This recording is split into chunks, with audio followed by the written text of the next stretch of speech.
Yeah, that's Kafka. She turned herself into a bug or something. I don't know. Precisely. Yeah, it was some kind of anamorph-like thing. She turned herself into a roach. It's a long story. I haven't read it in a long time. At the ninth bell toll, send 20 measures. 2 beats, smoke rock. I'm not gonna smoke rock. What are you, crazy? I don't do that anymore. Dang, look at that. Look at that figure she's got. Oh, I'm gonna skong! Oh! Pilgrim, this settlement welcomes all who step the holy path. May you ease your shell within, that your strength renewed can carry you higher. Can you take me higher? To the place where... I gotta stop. I gotta stop doing the early 2000s, late 90s music. It's definitely turning people off the channel. Sorry. Someone did have to do it. She did have to die. It is crazy how many people we have to kill, isn't it? It's crazy how many people we have to kill in order for good things to happen. Oh, they're kind of like platypi. Platypussies. Tell me what that platypussy do. I'm sorry, Look, the roots are coming up through the ground. That's what roots tend to do, Tingyun. Work to do. That's typically what roots do. They come up through the ground. Is everyone around me a moron? I already have the Musketeer's gloves. I have like 8 of them. Stop buying me gloves for Christmas, Grandma. I want Conker's Bad Fur Day. I heard there's a nude mode. I'm not just a pretty face, you know. You aren't even a pretty face! Got her! May I venture to know the illustrious names of my heroes? I'm Aegis. I'm your illustrious hero. I'm your lustrous hero. I'm your lusty hero. Oh. Rosary cannon. Are you freaking kidding me? I get a gun? They gave me a gun? This changes everything. Now I can defeat the evil with the power of friendship and this gun I found. I'm not just a pretty face, you know. You aren't even a pretty face! Got her! If the IPC has any reservations. Oh, I don't care if the IPC has any reservations. The IPC can see these nuts!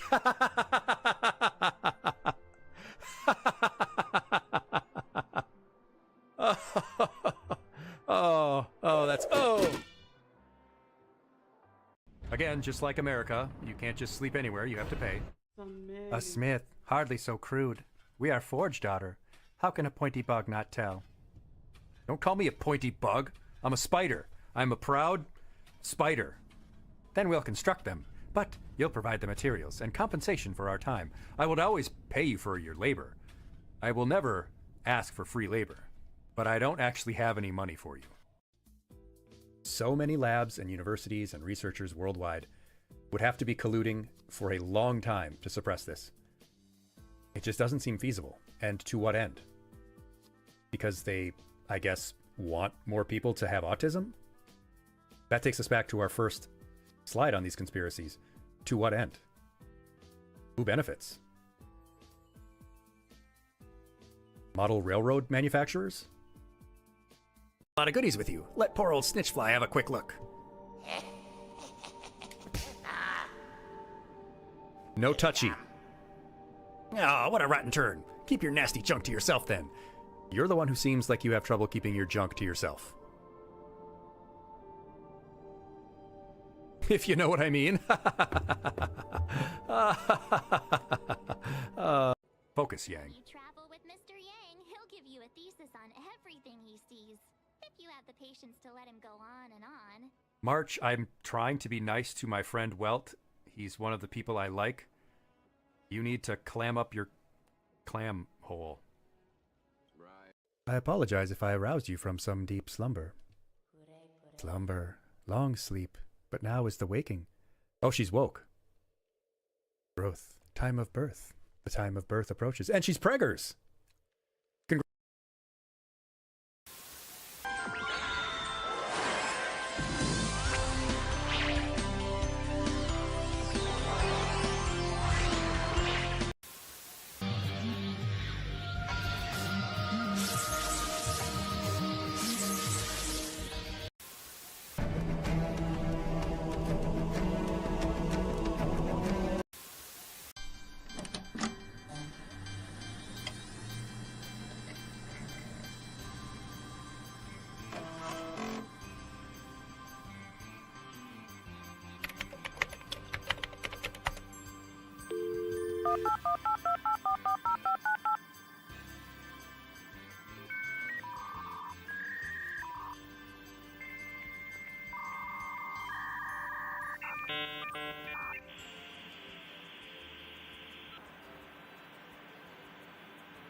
Welcome.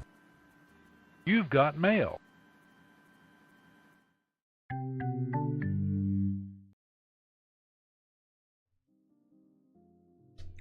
Welcome, everyone. Welcome. Come on in. Find your seats. Thank you so much for joining me this evening.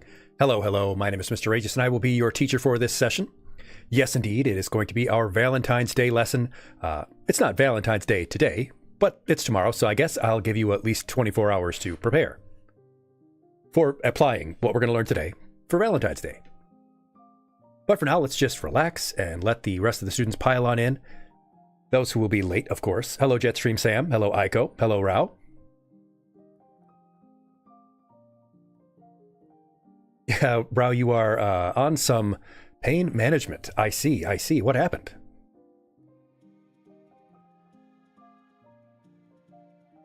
Tell me what's up, buddy. How are y'all? Aiko has some chocolate cake. That's perfect for the day before Valentine's Day. Tooth extraction. Oh, boy. I'm putting that off, I guess. I mean, I wasn't told that I need to have them out, but I mean, I have dental coverage now. I could get them out. I don't know if I want to, though. Maybe that's a problem I will leave for future me, like I do with most of my problems.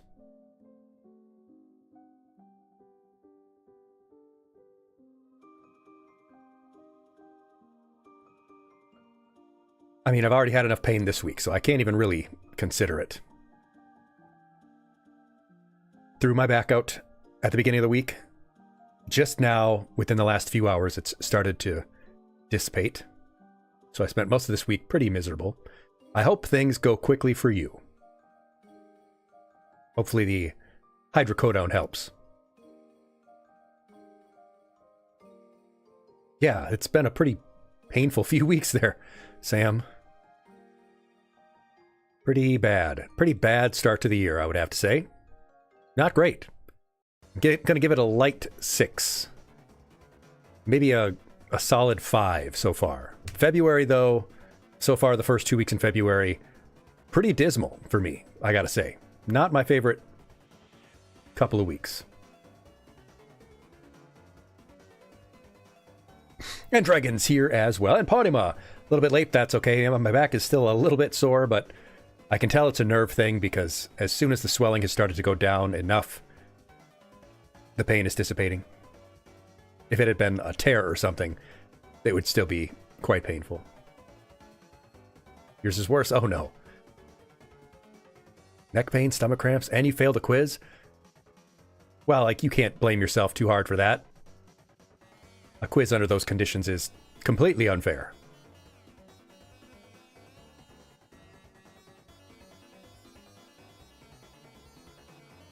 Totally unjust.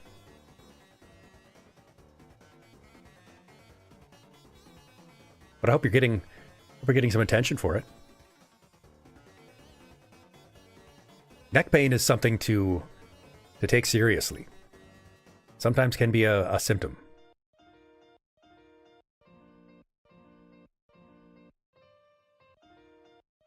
Yeah. Teachers should not be upset at all. They should understand. They don't want to teach when they're sick. I certainly don't.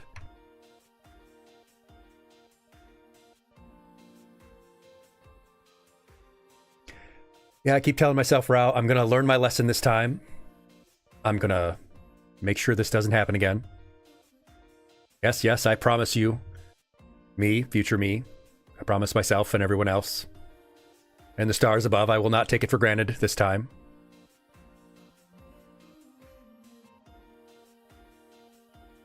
If you just help me feel better, I won't forget.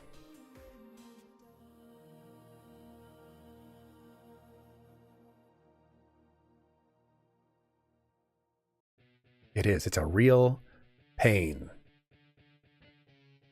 It affects everything, too. Low back pain, you just can't do anything. Just impacts every aspect.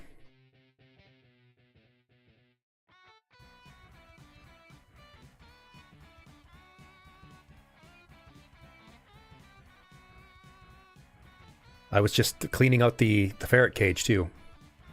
getting some cleaning done around the house. Twisted the wrong way. There it goes. And now the house, for the last couple days, has just been a wreck. It's a real disaster area.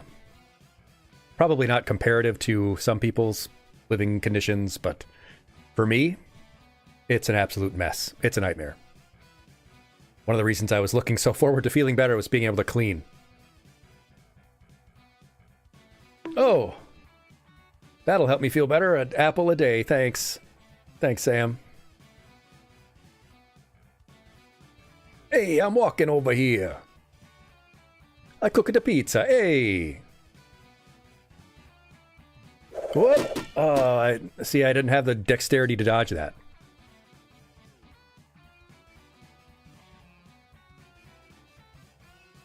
Think fast, chuckle nuts. You can dodge a wrench, you can dodge a ball. I should add that sound effect. Should have a wrench in there too. It's like one wrench amidst the dodgeballs.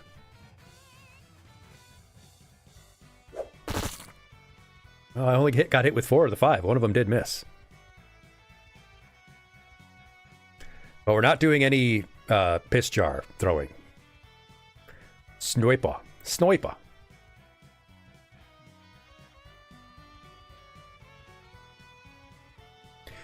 Does remind me about the Minecraft TNT one though. We should go back and play some Minecraft. I have not been in Bit Shepherd's server for some time.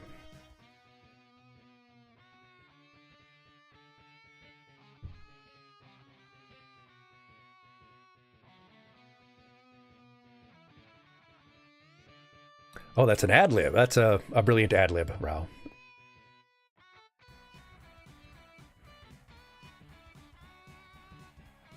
That's what happens when you don't get the permits to film. Which is what happened in Rocky.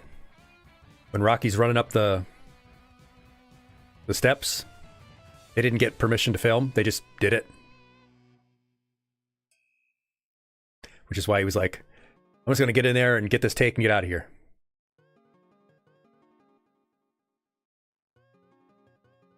All right, well, let's head into the main classroom so that we can get this show on the road. Honky Star Rail. Ivy, yes, we're going to play some Honkai Star Rail after our lesson because the new update has dropped. We're going to do a bunch of pulls and we're going to get the new characters because Pom Pom's going to be nice to us this time.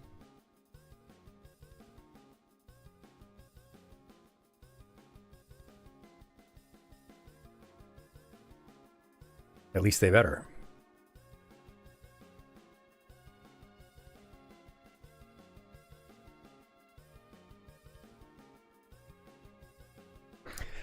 Spread some cheddar on this little cracker. I can't believe I did that joke last time. But the IPC should give me some money. I've saved them so many times. Anyway, let's get going. It is Friday, February 13th. It's Friday the 13th. That's true. Good thing we got it out of the way before Valentine's Day. But we're going to be talking about the myth of the love languages, and then we're going to be playing some Honkai Star Rail, playing the new update.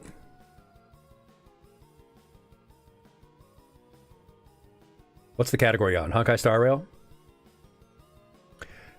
I should change it, but you know what? Just chatting, I don't think it does anything. I don't really know. Oh, I could do a lesson on paying taxes, actually. My most popular tweet ever was a little reminder to VTubers that they have to pay their taxes, even if they've only made a few dollars doing it. Because there is no limit. Some people think, well, it was under $500 or under $600, then I don't have to file it. Nope, it doesn't matter. There is no limit. There is no minimum. You are technically supposed to report any income.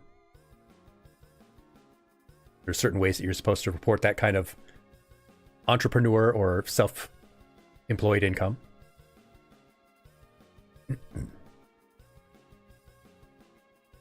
I'm worried about running afoul of laws, though, since I am not a, CPA.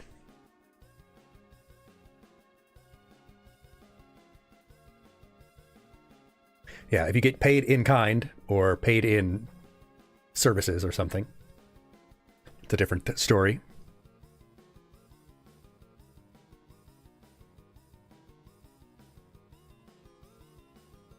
But you know the rules, and so do I. Pick your stream avatar, mind the class rules, use your redeems, ask questions, give feedback. Let me know how things are going. Let me know how you're doing. As for subs and donations, remember that you owe me nothing. We do this to learn and have fun together. If you want to support the channel, it makes me feel good inside. But you don't have to. If you have your Amazon free Prime sub, you can use that. You've already given your money to Jeff Bezos. You might as well get something out of your Bezos bucks. Most importantly, though, follow along, have fun, share what we do with others. Check out the Knowledge Fellowship, educational streamer collective that I'm a part of. But let's get going with our fun facts. Right before we start our lesson, it is February the 13th. And that means it's World Radio Day. Honoring the radio. What an unbelievable, important invention it is. Very concept of radio waves, which we still use for so many things, which are still an incredibly powerful tool. Glory to Alastor. Yes, yes. How will the IRS react to the expenses of my otter's food? Sam, I guess I could write that off since they are a part of the stream. But people do have to remember that write-offs are not what they think. Some people think, oh, that means that it's money that I get back. No, it just means that it's an additional deduction from what your tax burden would be. The standard deduction is usually enough. But do you have a favorite radio show? Or do you listen to the radio at all? Some people will never encounter the radio anymore except in stores and stuff. But even that's usually just streaming services nowadays.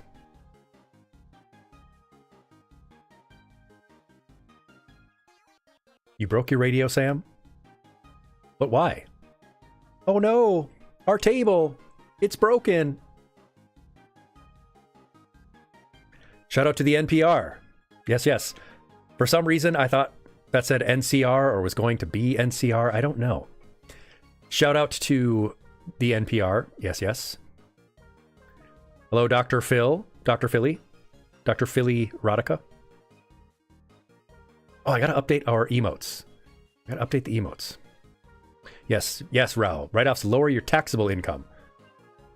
The standard deduction, unless you're doing a real business, is generally the way to go.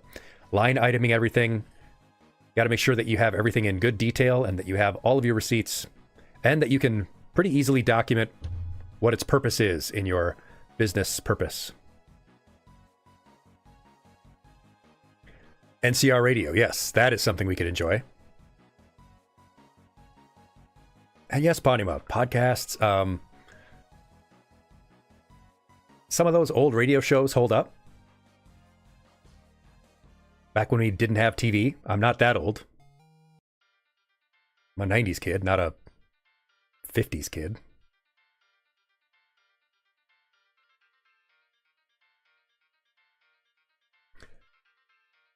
The Dragon, Under the Influence on CBC One. Ah, Canada. I saw there was some beef between Canada and Sweden today, or yesterday, during curling in the Olympics. Almost sounded like they were going to fight over curling.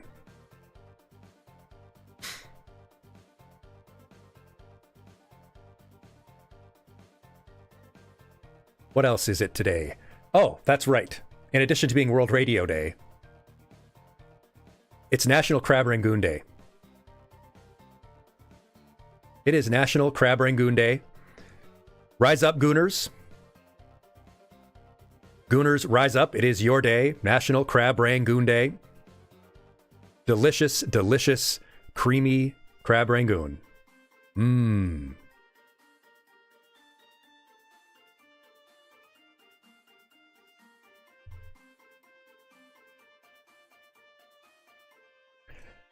Get your homework done, Sam.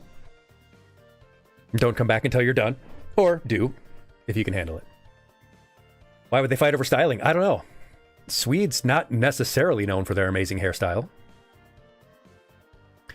Kryptonite was invented as a weakness for Superman to give his radio actor a break once in a while, Rao says. Oh. Well, I mean, that was still back in the day before he could really fly. He was just leaping tall buildings in a single bound.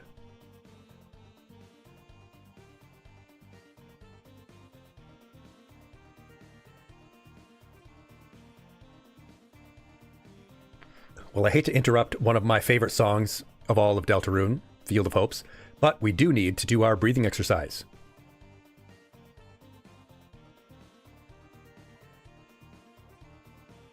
So let's get a more relaxing song on.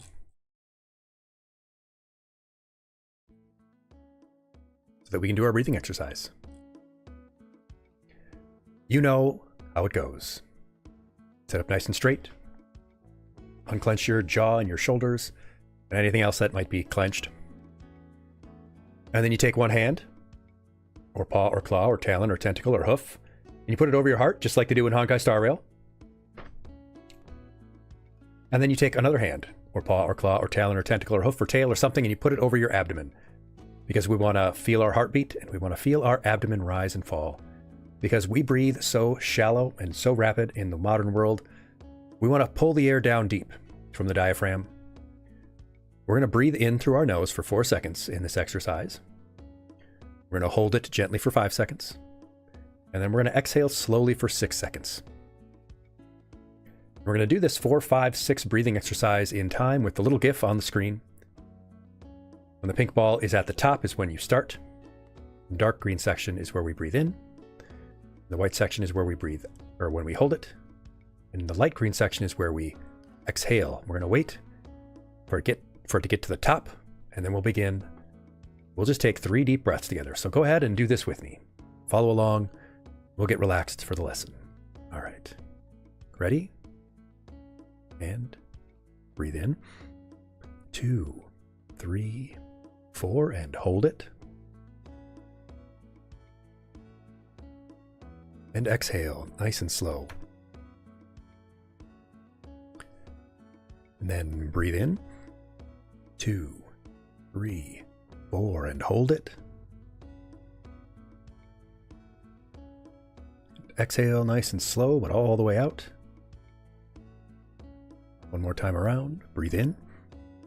2, 3, 4, and hold it.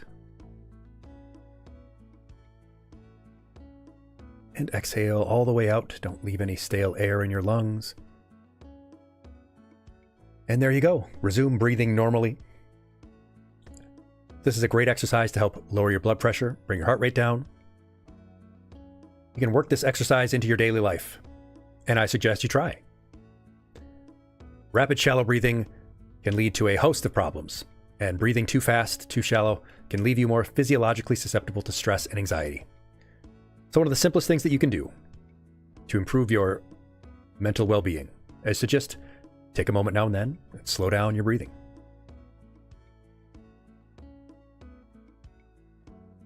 But we also have to consult our class behavior chart and think about where we are today.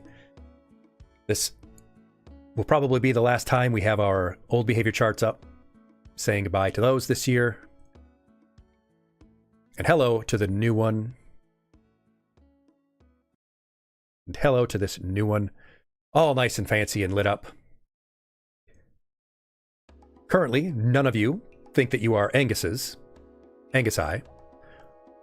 or like Natasha or Noelle, helpful and thoughtful and taking care of yourself. But that's okay. Several of you think that you are more like Beatrice, and that's Rao, Pawnima, Countess Lita, and Sasa. Beatrice, along with Arlen, the small bean who has never done anything wrong. And Ralsei, working hard, trying their best.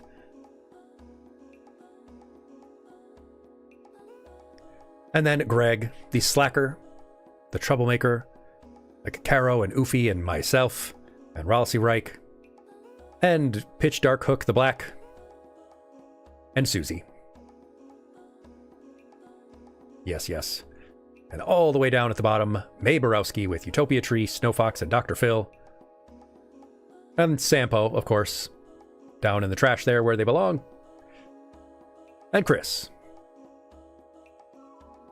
the real troublemaking prankster. And a very, very naughty ferret stealing a cookie.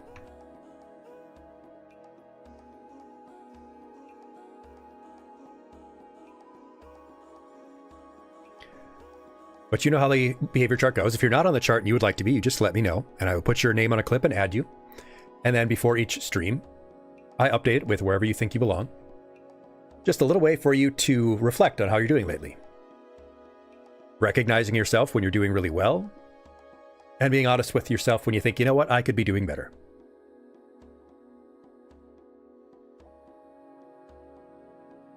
Dr. Phil, of course, you may be moved to Greg. Let me make a note. The good doctor.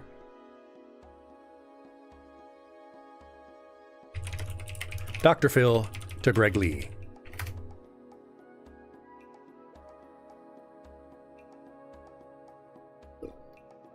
All right, we're going to get this lesson going, though. It's time for our special Valentine's Day lesson.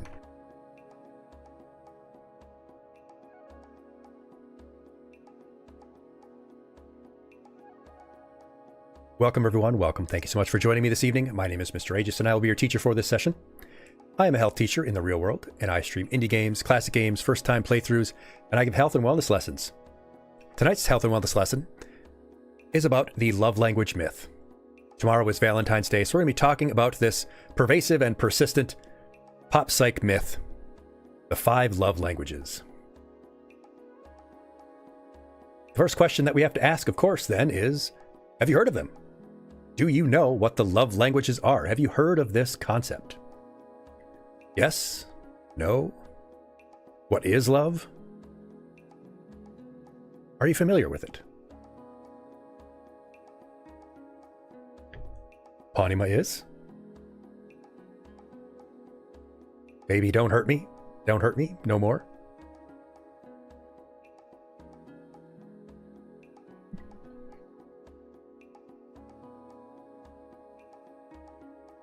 I mention this because I've actually seen it taught in health classes before. I've actually seen health teachers, when talking about relationships with usually middle school or high school students, they'll actually talk about the love languages. I've even had professors teach it to future health students, to future health teachers. And I've disagreed with it for the reasons that we're going to go over in this lesson, but are you familiar with this concept?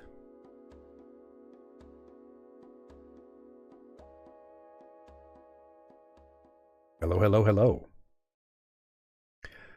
Well, if you aren't,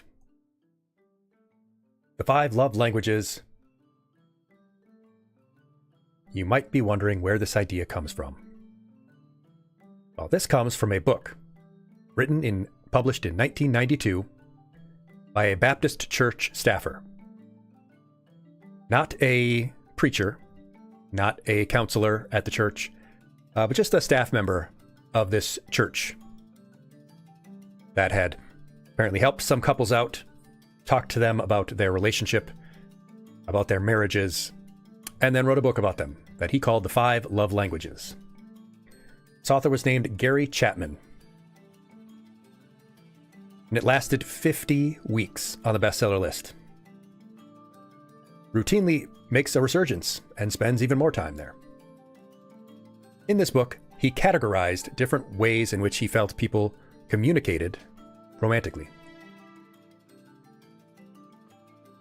Now, he did not have a background in relationship counseling, or therapy, or psychology.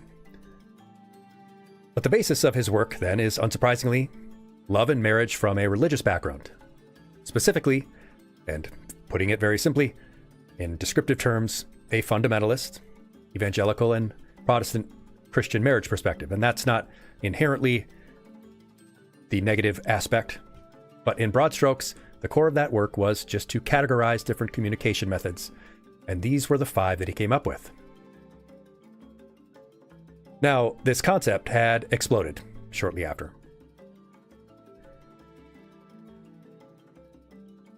It spread very rapidly and then spawned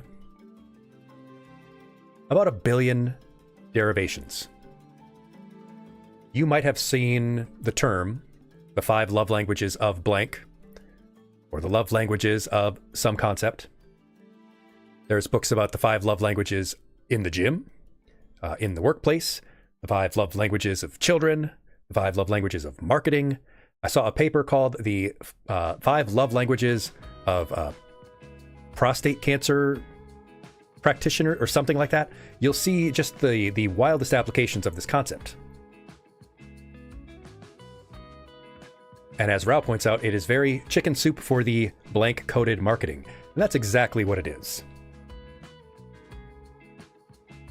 One I saw was the 5 love languages in teaching trainees how to perform endoscopies. Yeah, it was a paper written in a gastroenterology paper or whatever. A gastroenterology magazine. Magazine? Journal. There's a huge variety of reasons for why this happened. But first, you're probably dying to know, if you aren't familiar with the concept, what are the 5 love languages? What were these 5 categories that Mr. Chapman put together when he decided that there was particular categorizable ways that people express and receive love and is more effective and valuable to them than other expressions? Those who are familiar, do you recall what some of those languages supposedly are?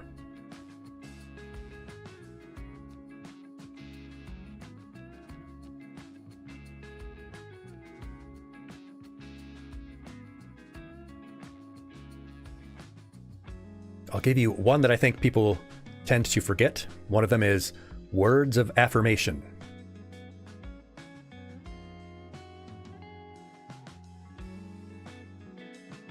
Ponema picks up on one, acts of service.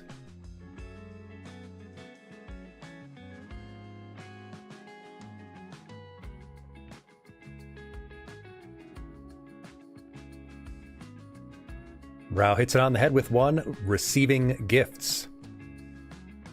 Receiving gifts.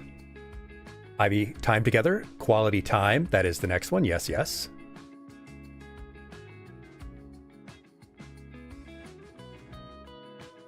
So receiving gifts, quality time, acts of service, words of affirmation, and the last one, well, physical touch. Physical touch and words of affirmation.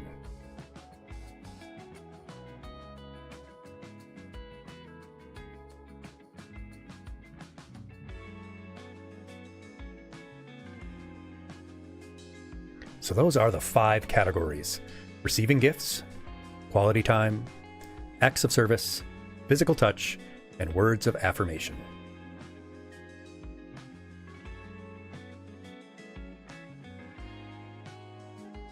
Do any of you think that you are receiving gifts? Before we've covered what each one entails, before we do the quiz, do any of you, off the bat, think that you would identify with receiving gifts as a love language?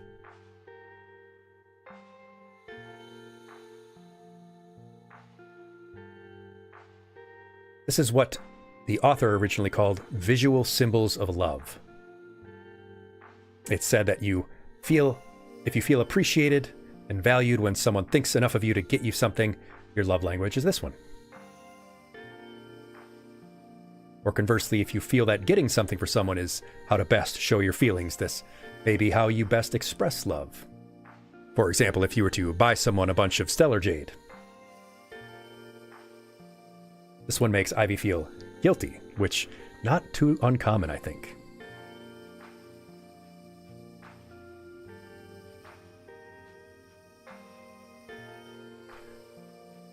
Then there is, of course, quality time, which the author described as when you feel most valued when your partner wants to spend their time around you and give you their attention.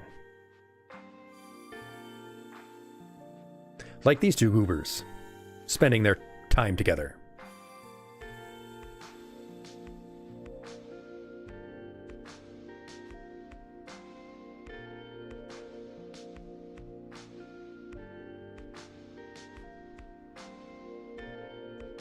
acts of service, then, is when you derive the most value from someone doing things for you.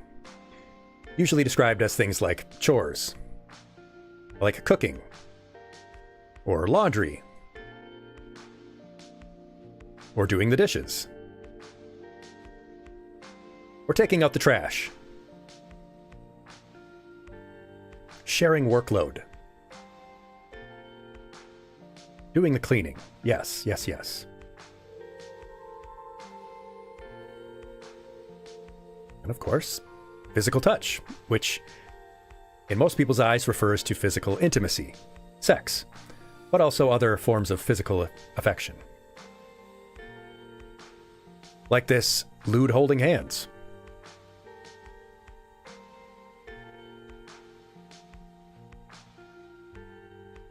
And lastly, words of affirmation, meaning, well, compliments.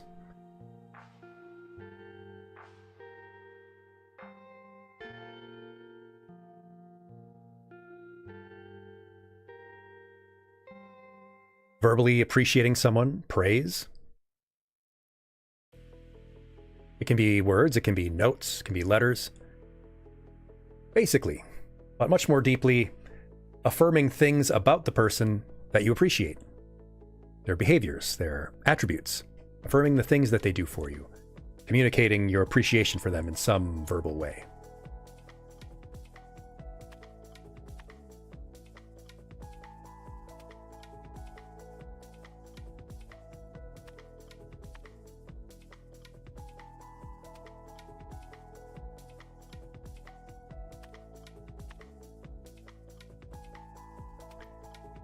Yes, now all these things, of course, seem like good things. In fact, for the most part, they are part of a healthy, normal, loving relationship. And subsequent billions of desktop wallpapers and guides and infographics have been made to show you how these might define you and your partner and how you can use them to have a better relationship.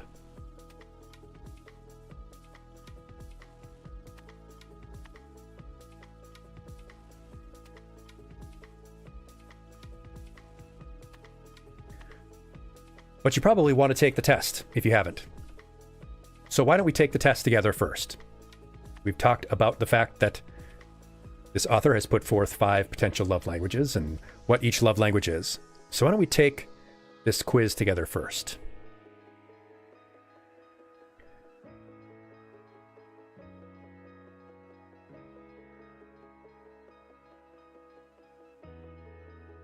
Yes, quiz time. Pop quiz. Number 1. Choose one of these 2 statements. Are there any studies on which love languages combine best? Vtuber asks. There are not. Mostly because the concept has not been studied very much in ways that affirm it as correct.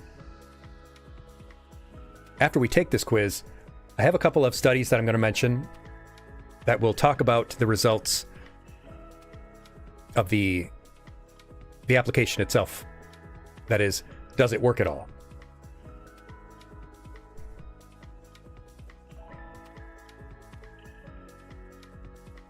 So you can open up a notepad or...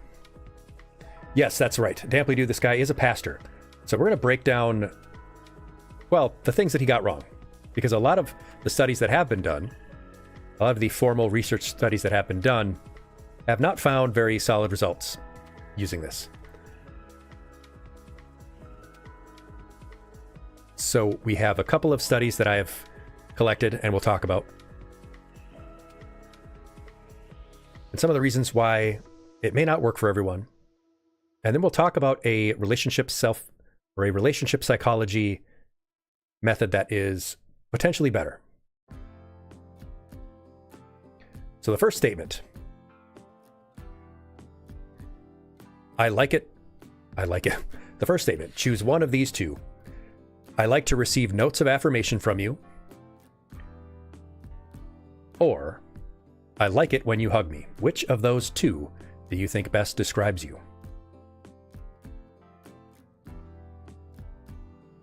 Without thinking about it too hard, your initial gut reaction.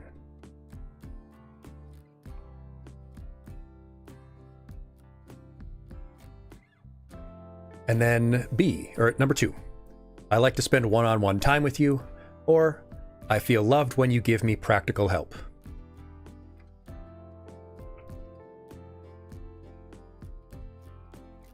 Three, I like it when you give me gifts, or I like taking long walks with you. I'm seeing a lot of hugs on that one. Yeah. Not unsurprising. Number 4, I feel loved when you do things to help me. Or E, I feel loved when you hug or touch me.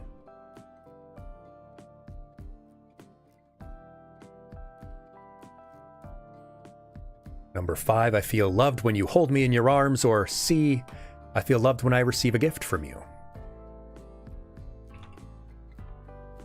Number 6, I like to go places with you, or I like to hold hands with you.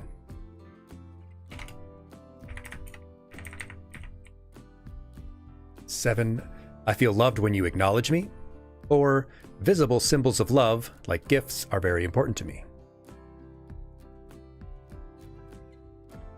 How about, I like to sit close to you, or I like it when you tell me that I'm attractive.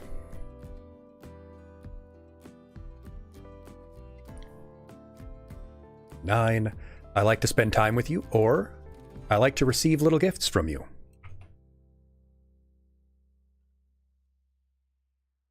Number 10, I know you love me when you help me, or your words of acceptance are important to me. Number 11, I like to be together when we do things, or I like the kind words you say to me.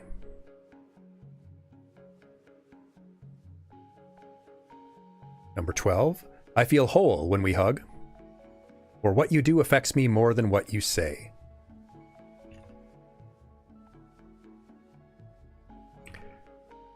"13, I value your praise and try to avoid your criticism, or several inexpensive gifts mean more to me than one large expensive gift. Number 14, I feel closer to you when you touch me, or I feel close when we are talking or doing something together. 15, I like you to compliment my achievements, or I know you love me when you do things for me that you don't enjoy doing.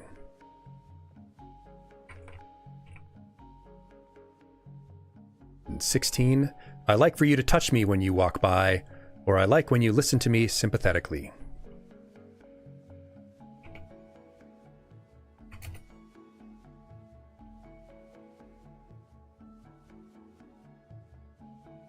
Halfway there. 17, I really enjoy getting gifts from you, or I feel loved when you help me with my home projects.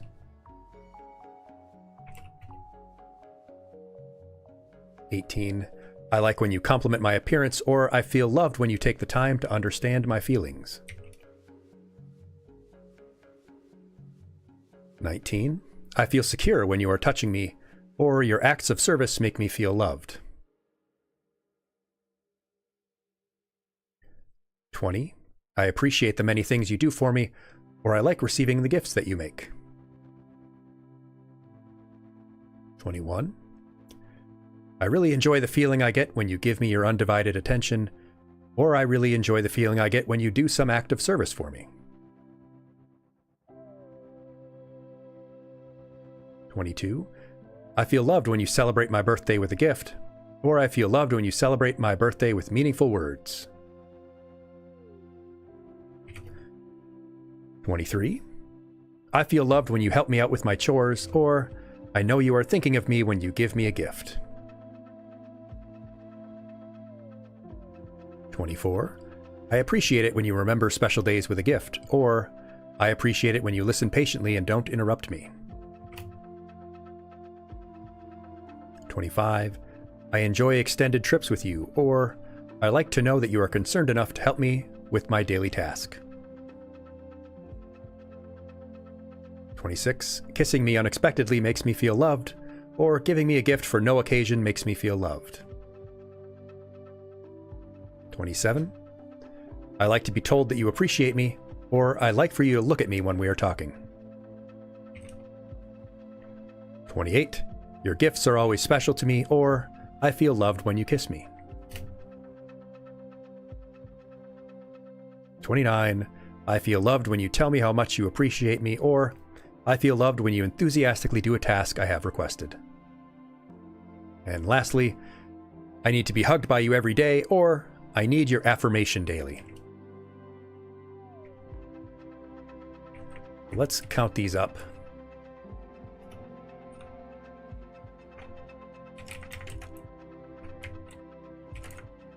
Let's see where we are. Let's see where I am. I'll show you what my answers were.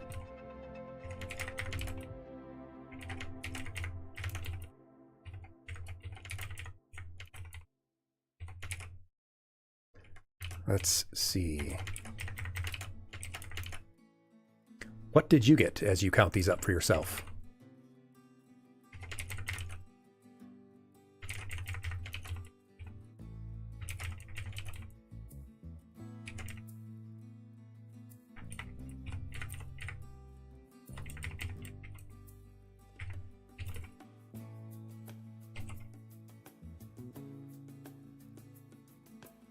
I am pretty overwhelmingly, it seems, an A.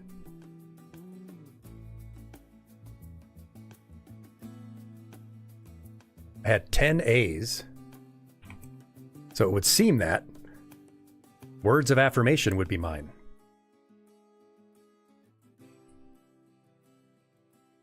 And with 8 B's, that would be my second. What about you? Did taking this exam, this little quiz, match with what you initially thought your love language was?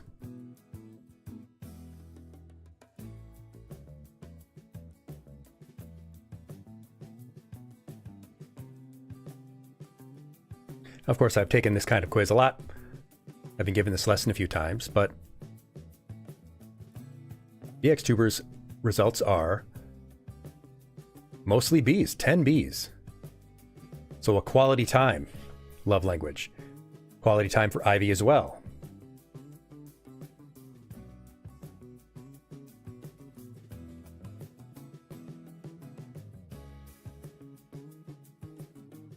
I ended up with physical touch being quite down the list. And gifts down the list as well. Pawnima, acts of service. A 10 for them.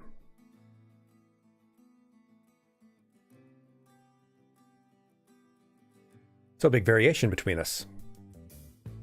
Pawnima had a 0 on receiving gifts. Very interesting result.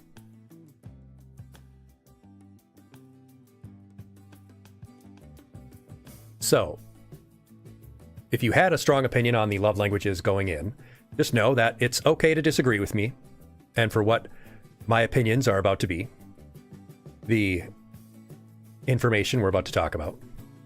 It's okay to disagree, but we're going to talk about why this concept blew up, why it persists, and then we're really going to break it down and say, do we actually have love languages? Are there 5 love languages, and are these the 5 languages? And do they actually help? And lastly, if not, what else might help more?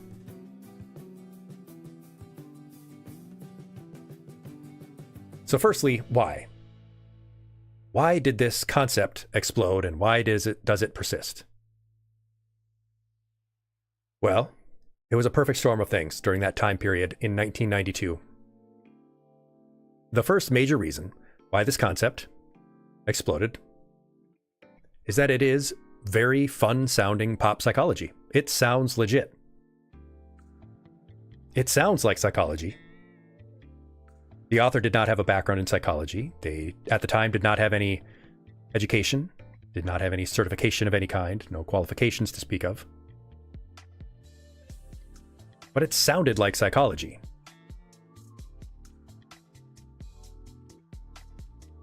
And it was a short, snappy set of concepts. It was very easy to remember. It wasn't like reading a research paper. It wasn't like reading relationship psychology. And as Pawnima points out, people love to categorize others and themselves.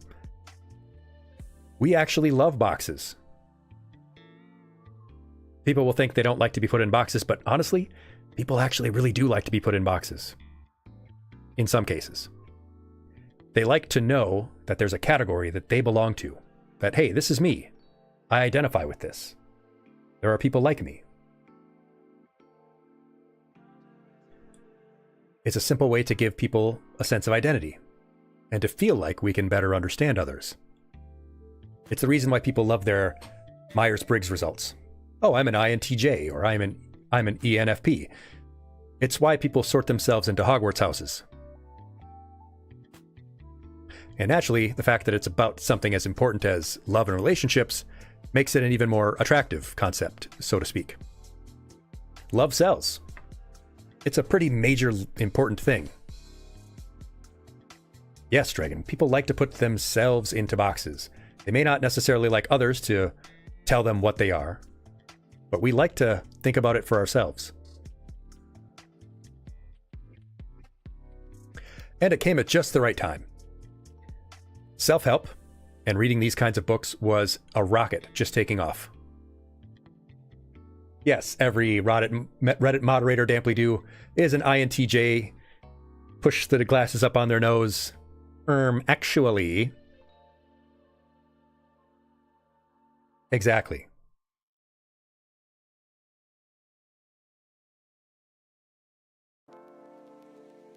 But of course, all of these factors together don't even fully explain the wildfire that spread with this notion. It's ubiquitous. You can hardly talk about love and relationships at all without it coming up eventually. It's become its own metaphor.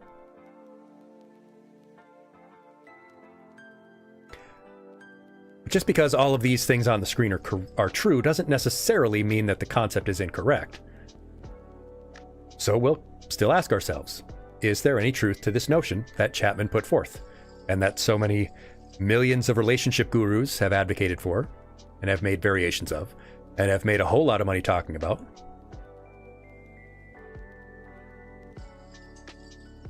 You'll have websites like Psychology Today and a million other unlicensed relationship therapists using the concept of the love languages. But what does empirical study say about it?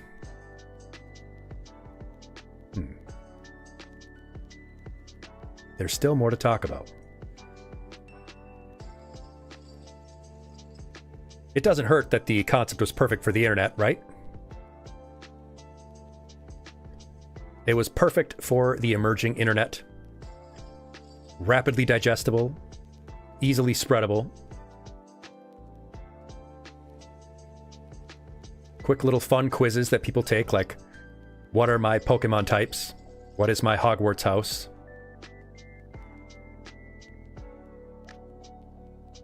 Contains very easy shorthand for people, very common terms, not a lot of jargon. And yes, damply do probably spread to the boomers through Reader's Digest. But do these love languages actually exist? The first of our three big questions that we're going to ask. Is this concept, which is sort of like junk food, easily digestible, a quick, tasty snack,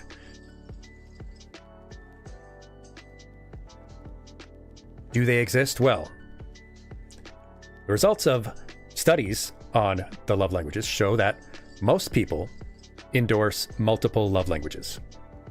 When they take these kinds of tests, most people endorse multiple of the languages. They don't just pick one and say, that's me. They usually say, well, I'm a mix of a couple.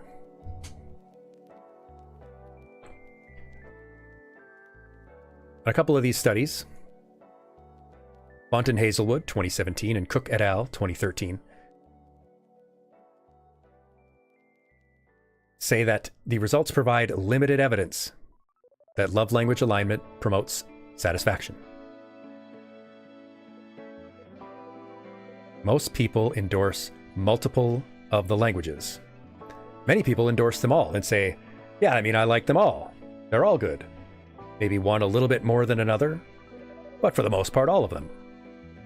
Because, as we said towards the top, they really are all part of a healthy relationship.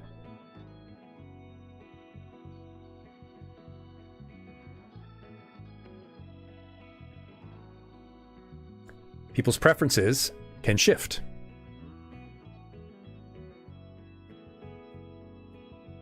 At one point in a person's life, they might endorse one particular love language, and later on in their life, their priorities may change, their preferences may change.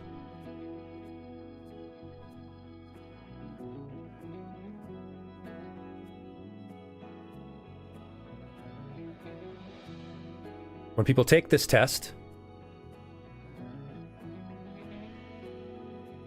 sometimes their results don't match with what they expected. Sometimes people will say acts of service, but then their test results will say words of affirmation when they actually have to pick between these two statements like we did when we took the test ourselves. When people are made to pick one,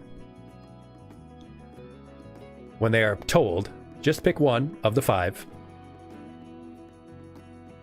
the one they choose is often not actually the one they get in their results when they then take the test. So are they lying to themselves when they pick one?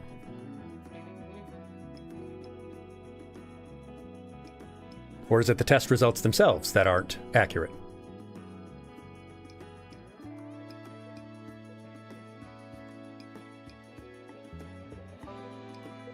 Well, most of the research that's been done shows that self-regulation contributes a lot more to people's satisfaction. That is, one's ability to regulate their own emotions.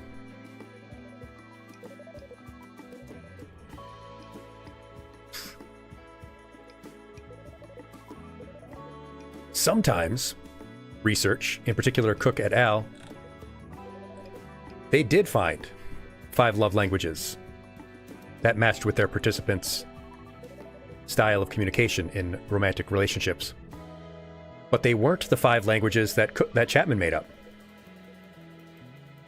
They ended up categorizing into sacrificial acts, intimate acts, quality time, supportive acts, and comforting love. 5 completely different languages, aside from quality time.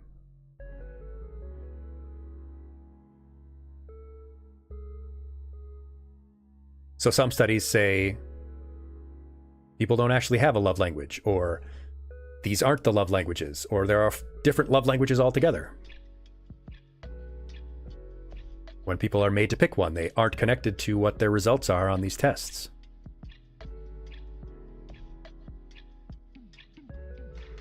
So are there 5 at all? Well, I'll tell you, I don't really know. In fact, I don't really know how Chapman arrived at these 5 in the first place. How did he pick these 5? They don't seem to have come naturally. They're not organic. They don't really appear in other studies previously to it. It was just what he arbitrarily decided was a nice round number of them. But are these 5 even distinct enough? Could they overlap? Could they be split? Could there be more that aren't described here? As Ponima points out, he could have even named them better. Supportive acts sounds so nice. Acts of service doesn't sound as good. Some studies have found 7 relationships, or 7, a mix of some of these other ones, and Chapman's 5. So if the results are this inconclusive, maybe it's not exactly the most sound concept. They may not be the only major expressions.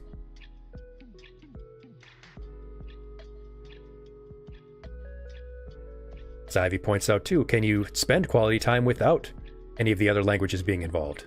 Very good point. There could be many more. Some of them could only have meaning when the others are involved. Chapman's list is also very top-down.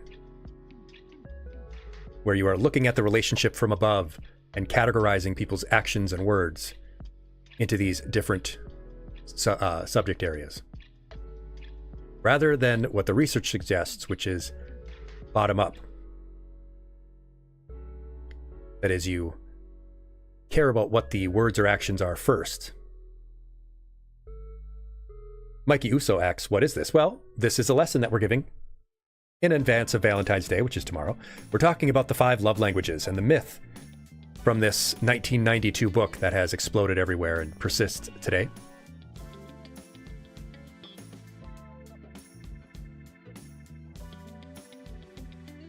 Our third major question, we asked, do love languages exist? We asked, are there 5 of them? And are these the 5 categories? Number 3, well, does it work? Does this concept work at all? Well, study on the final aspect has been pretty limited, because when you have a hard time even finding if people have a main love language and what those languages even are and how many there are, studying whether or not people's main language matching or not matching with their partner is pretty challenging. But when researchers have contrasted relationships where people seem to match or not match, there hasn't been a lot of meaningful difference. Certainly not enough that could be contributed to anything other than, or certainly not that could be attributed to their love language. One particular study put it pretty simply, Blandon McQueen, 2018, quote, none of these studies found empirical support that couples which match their partner's love language have higher relationship satisfaction. There's little support for the idea that your love language matching a partner's works. There's also little support that doing them, or trying to match your partner, even if it's not your particular preferred way to express, leads to higher satisfaction. So maybe it helps, but the research doesn't bear that out. So it would have to be, as Vtuber puts it, more of a guide rather than a formal means of improving your relationship. One's preference seems to have little effect. And as we said earlier, self-regulation matters.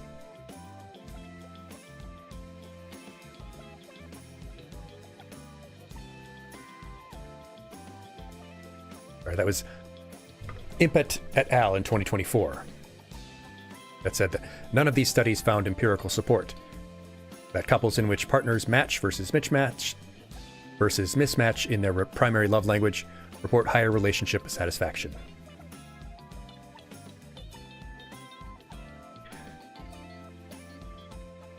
So let's sync this pop psych with what the studies say. Sarija et al. 2021. Factorial analysis showed that the 5-factor solution was not supported, and love language compatibility did not affect couples' marital satisfaction. Popular psychology concepts need to be under the scrutiny of scientific investigation. Flicker and Sancier Barbosa, 2025. Participants' satisfaction with their partner's primary love language behavior no better predicted relationship satisfaction or perceived love than the lower-ranked love languages. Polk in 2013. Of special note is the finding that behavioral discrepancies offer more explanatory power than the behaviors themselves. Bunt and Hazelwood in 2017. Results provided limited evidence that love language alignment promotes self-satisfaction. Self-regulation contributed greater variance in satisfaction. And Impet, Park, and Weiss, 2023. In conclusion, perhaps the ironic lesson learned from evaluating the popular, yet now empirically debunked concept of love languages is that researchers need to speak science in a language that the public can more readily connect with and understand. They kind of hit the nail on the head in terms of why it got so big and popular. Because it spoke science in a language the public understood readily and could connect with, even if it wasn't actually rooted in science and was rooted more in Chapman's anecdotal experience.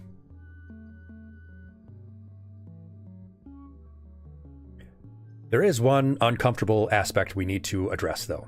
There's one uncomfortable factor about Mr. Chapman himself that we need to address before we continue further. But we're going to take our first movement break because it's important to move around at least once an hour to reduce all-cause mortality.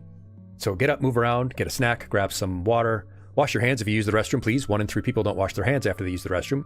That's disgusting. That won't help your relationship. So let's take our first break, and we'll be back after 3 minutes, just 180 seconds, and I will see you after this break. Again, just like America, you can't just sleep anywhere, you have to pay. A smith, hardly so crude. We are forged, daughter. How can a pointy bug not tell? Don't call me a pointy bug. I'm a spider. I'm a proud spider. Then we'll construct them, but you'll provide the materials and compensation for our time. I will always pay you for your labor. I will never ask for free labor, but I don't actually have any money for you. So many labs and universities and researchers worldwide would have to be colluding for a long time to suppress this. It just doesn't seem feasible. And to what end? Because they, I guess, want more people to have autism? That takes us back to our first slide on these conspiracies. To what end? Who benefits? Model railroad manufacturers? A lot of goodies with you. Let poor old Snitchfly have a quick look. No touchy. Oh, what a rotten turn. Keep your nasty junk to yourself then. You're the one who seems like you have trouble keeping your junk to yourself. If you know what I mean. Focus, Yang. You travel with Mr. Yang, he'll give you a thesis on everything he sees. If you have the patience to let him go on and on. March, I'm trying to be nice to my friend Welt. He's one of the people I like. You need to clam up your clam hole. Right. I apologize if I aroused you from some deep slumber. Slumber, long sleep, but now is the waking. Oh, she's woke. Growth, time of birth. The time of birth approaches, and she's preggers. Congratulations. Specifically, it targets the respiratory system. Your nose, your throat, your lungs, it gets all up in there. And it spreads very easily. It is a very, very fast spreading disease. It spreads easily and quickly, just like your... Oh, it's a VCR tape. It's a VCR cassette class. Now you see, a VCR is an ancient technology where inside of a plastic shell would be a spool of magnetic tape. And on this magnetic tape would be inscribed audio-visual information. And you would put it into a special device that would be connected to a monitor, and it would be able to play this audio-visual information. Yeah. Extremely primitive technology. Humble yourself before the shells of those who gave their lives to hold our kingdoms. So this kingdom is literally built on the bones of innocent people. They're kind of like America. May I venture to know the illustrious names of my heroes? I'm Aegis. I'm your illustrious hero. I'm your lustrous hero. I'm your lusty hero. Welcome back, everybody. Thanks for sticking around through the break. So yes. Oh, and thank you so much, Damply-Doo. One of my favorite topics to give. Even if it means that I disagree with some of my own professors.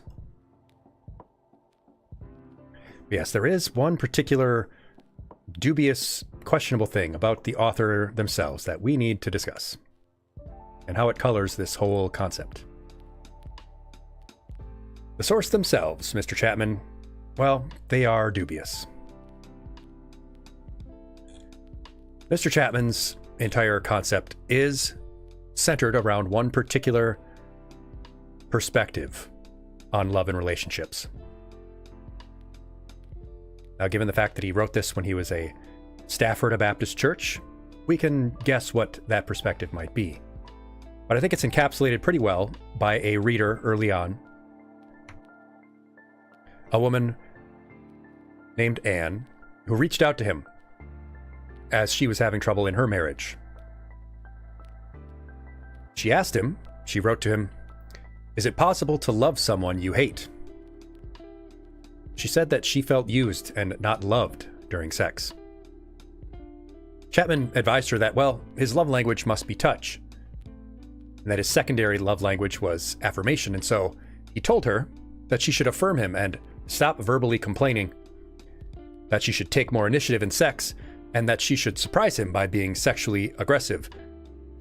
Citing the Bible, he told her that she can love someone she doesn't like. That pretty well encapsulates his perspective on the whole thing.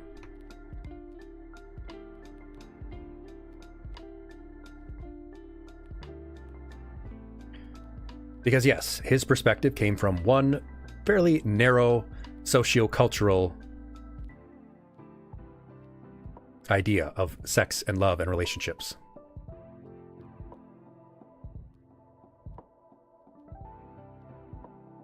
That being said, is there still a use? Is there still a use for this concept? Can it still be applied? Can it still help people? Even if the source is dubious, even if it isn't backed empirically, can it still be useful for people? Well, maybe so. So let's go into that topic. Let's go into a couple of them specifically. Like receiving gifts. Of course, receiving gifts is certainly a way that people do express their appreciation. Many people do feel valued when someone thinks enough of them to get them a gift. But I ask this.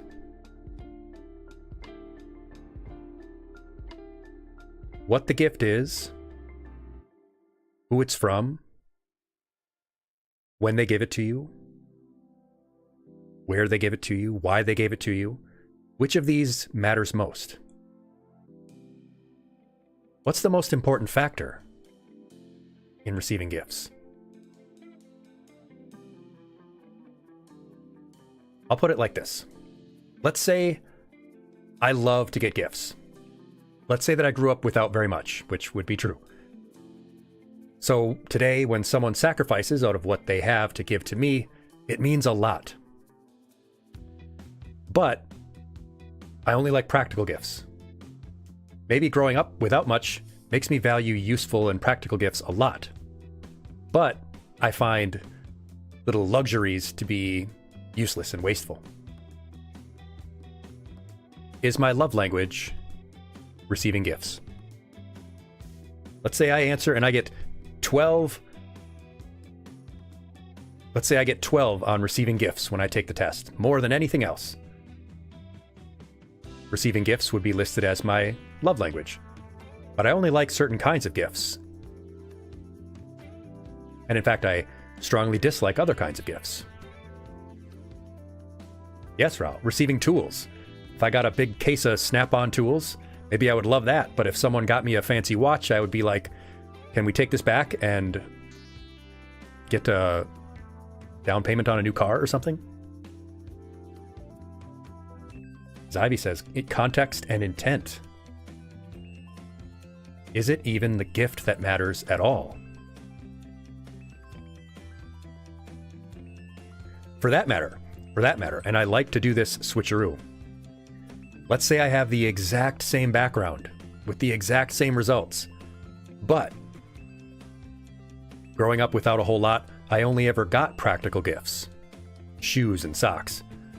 So now today, when someone does give me a sentimental gift or a little luxury, it means way more. Two people could have the same background and the same experiences and end up with a completely different perspective. The person it comes from makes a huge difference too, right? Say someone who doesn't have a lot. They don't have a lot of means. They go to the trouble of making something thoughtful. Even if that particular gift wouldn't make someone feel loved if it was from someone else, the fact that it came from someone who doesn't have very much, but took the time and the resources that they did have to make something, well, it meant a whole lot. But an empty thought gift, as Damplidu says, might mean nothing. And you have to pretend to appreciate it. Yeah. And that's just a psychological strain on the receiver.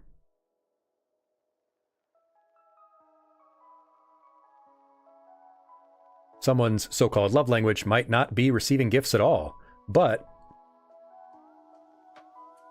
that person gave them something when they didn't have very much of their own. And that's what made it meaningful. So does the giving and receiving of gifts really even matter as a category when it's everything else about it that matters?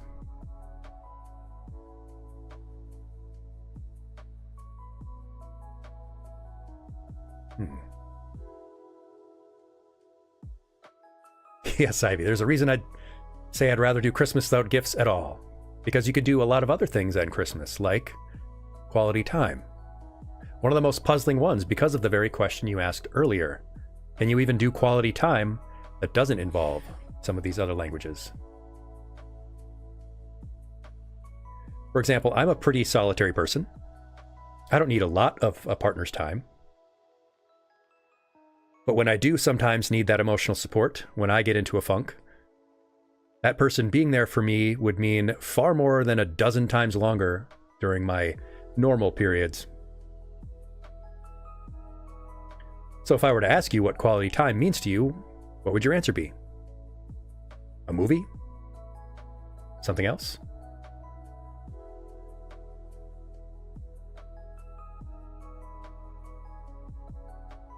One of my favorite points to raise about quality time is if an online quiz or the original Chapman survey determined that quality time was your love language, could that be influenced by things about your current partner or partners you've had in the past?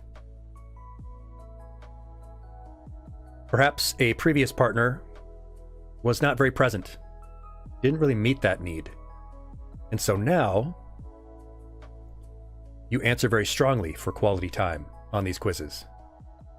Not necessarily because that is your love language, but it's because it's something that you've been missing in recent relationships.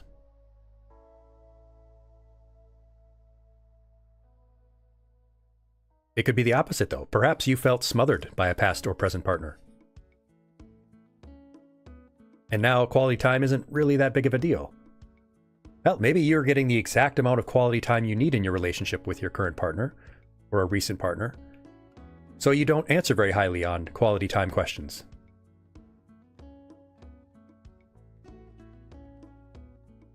Doing mundane things, you say, Ivy. Going to the store together, doing boring domestic stuff. Getting bonked in the head.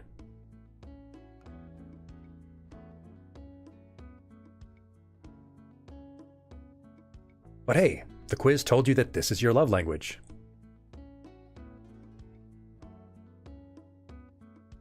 Maybe a previous or current partner gives you the right amount of quality time, but you're not doing anything that you really value. As Damplidu puts it, it's dynamic.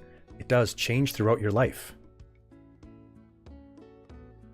Quality time before you had a child is so much different than what we have now that we have a kid. Very, very true.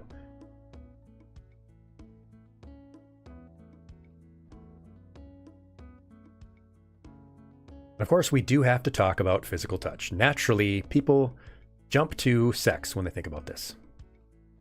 But physical affection in general is what we mean here. Though this has a huge variety of meanings for people. One might enjoy sex and find it an important expression of love, but they might be very uncomfortable with other types of physical affection. They might not be comfortable with physical displays of affection, holding hands, kissing, but they are perfectly comfortable with sex in private. Or vice versa.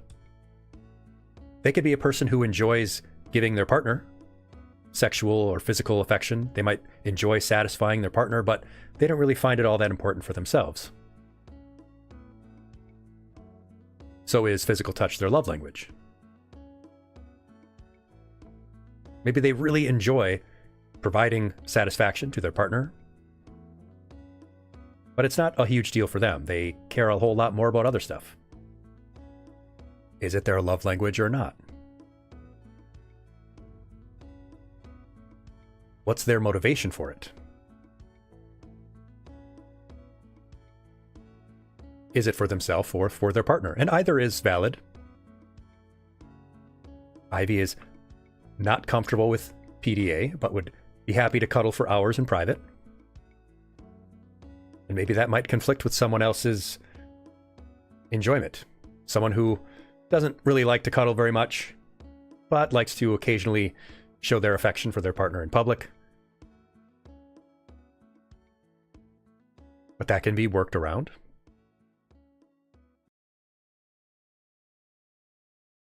There are also cultural considerations to keep in mind. Again,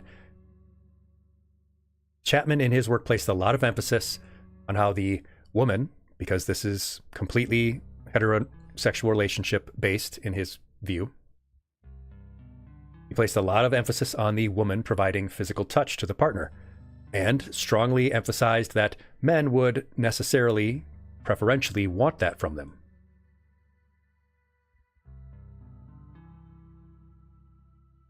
Combined with the other social expectations about gender expression, gender roles, adds a lot of pressure.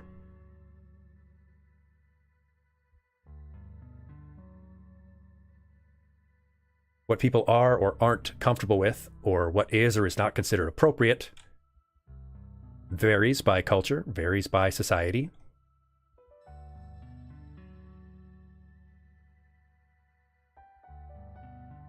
In either case, though, it may lead to a partner feeling compelled to provide intimacy, or their partner will be dissatisfied.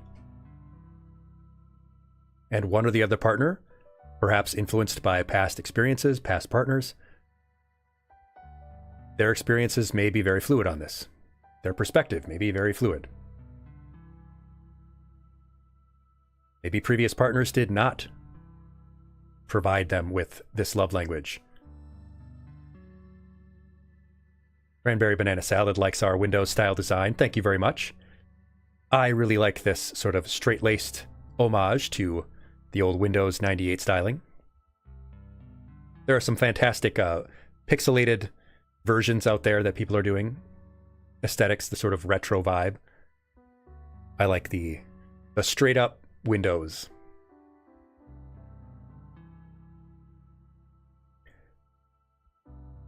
But yes, one's past experiences, good or bad, with physical touch, can very strongly color your perspective on it now.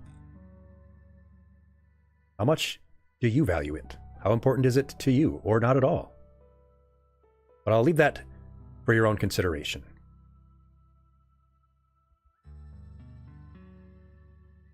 People's comfort level with intimacy also changes dramatically as their relationship changes. And with their age.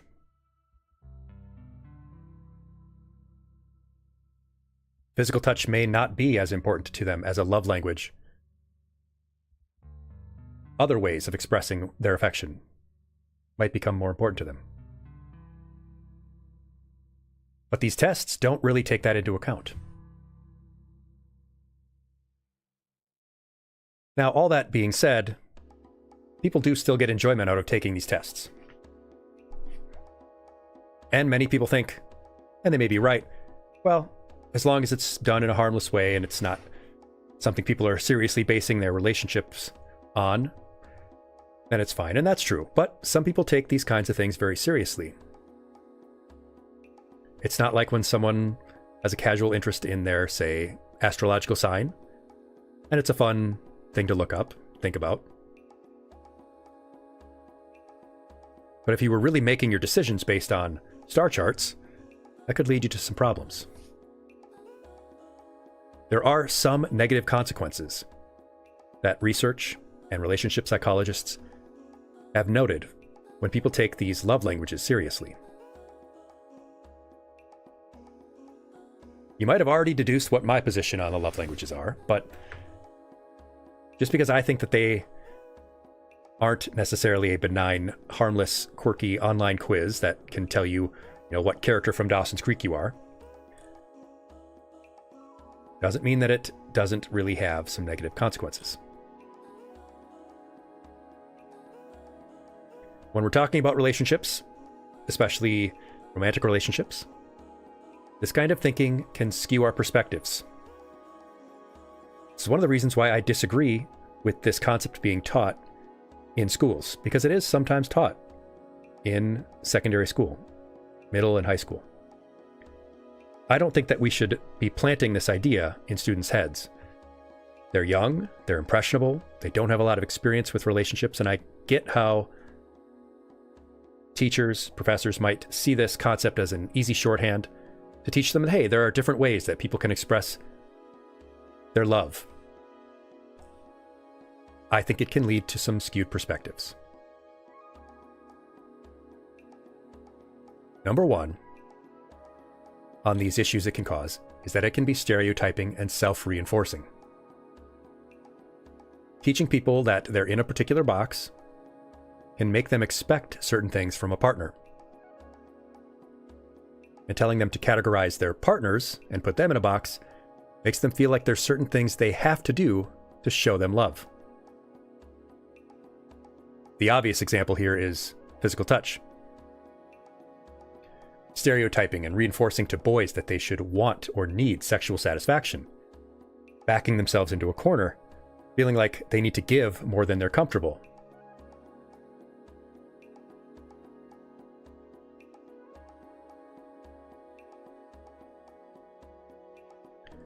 Can also lead to compelled expressions. Feeling like you have to express your affection for someone in a way that you think they want. When the results they get on this test might not even be accurate, as we've gone over. If you think that someone's love language is acts of service, as Jordan Mace notes, you might feel like you have to do that in order to show them that you love them.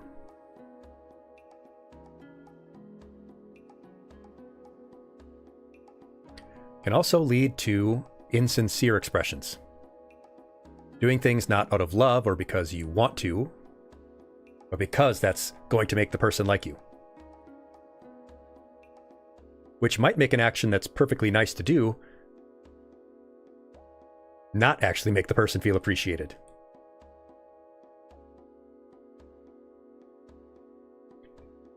It can make it fairly obvious that you're only doing this because you feel compelled. It can also lead to what's called relationship scorekeeping. A sort of, what have you done for me lately view. Thinking, how much have you done for me that I like versus how much that I've done for you that you like. Sure, maybe you've done all kinds of acts of service, but that's not really what I care about. Sure, you're doing all the cooking and cleaning and all of that stuff, but that's not really how I feel appreciated. That's not as valuable as me buying you gifts when gifts are your love language.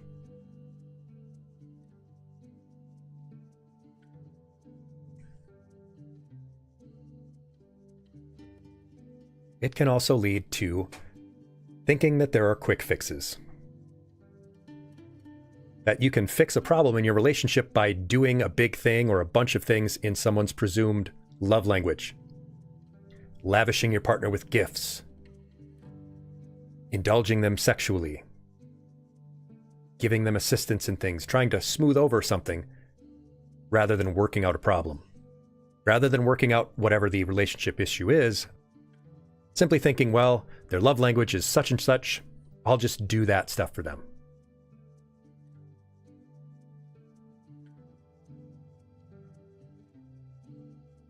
A classic trope, to be honest. You mess up with your partner, you get them flowers because, they love getting gifts. Get them flowers and chocolate. Buy them a car. That'll smooth out your relationship problems. Yeah, Jordan. Not me either. People may also start to discount or devalue the so-called wrong types. That is, people communicating in languages that aren't their preferred language. You might miss out on potentially good relationships because their love language doesn't quite fit with yours, rather than trying to work those things out.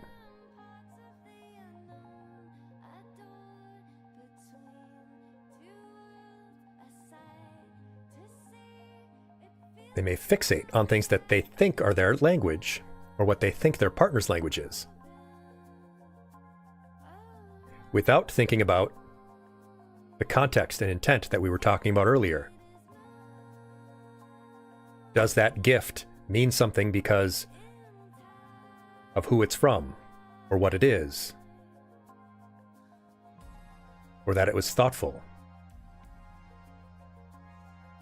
And by fixating on these things, it can lead to a lot of confusion.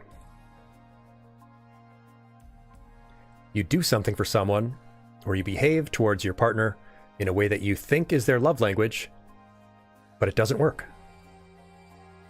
Why didn't it work? They love quality time, and I'm spending a lot of great quality time with them. Why isn't our relationship improving? Or why are they feeling like they're turning away from me? When it could have nothing to do with the amount of the quality time you're spending with them. Maybe they've just changed a little. Maybe they're looking for something else now. They're going through a rough time at work. They're having trouble at work, and so you think, well, I'm going to spend more time with them to make them feel valued and appreciated and loved. And then it doesn't work, and you realize, if you're really careful and you're thinking about it, oh, you know what? It's not that they need to spend more quality time with me. It's that they're having trouble at work. I could make them feel more loved and appreciated if I were to do more of the housework to help them out with that. Make things easier for them outside of work. My wife is having a lot of trouble at work right now. She's coming home really tired. It's not that she needs more quality time with me. That might actually just be draining her. Right now, what she really needs is to be stress-free after work. But if you're thinking more in the terms of love languages, you might not be looking at the right things. And yes, Ra, why didn't it work? Because it's not a visual novel. It's not a Pokemon battle. It's not a visual novel where you just pick the right dialogue option. It is dynamic.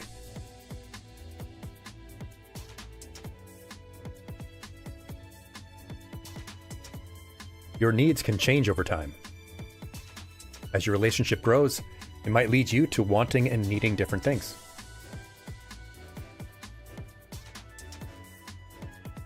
Quality time with your current partner might be way more important to you than the acts of service you were getting from a previous partner. Yes, and Chrono Trigger music did just pop on, which we love. This confusion can be very troubling, especially for young people who are still figuring this stuff out.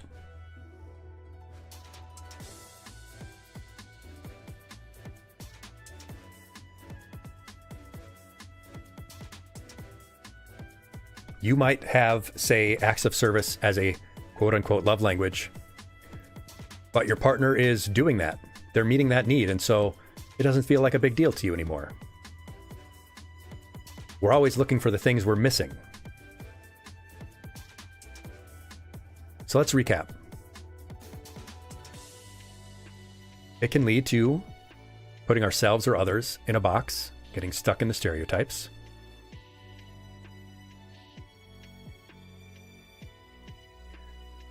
They're based on some pretty outdated norms, and they can reinforce some obsolete values. It can cause people to miss good relationships,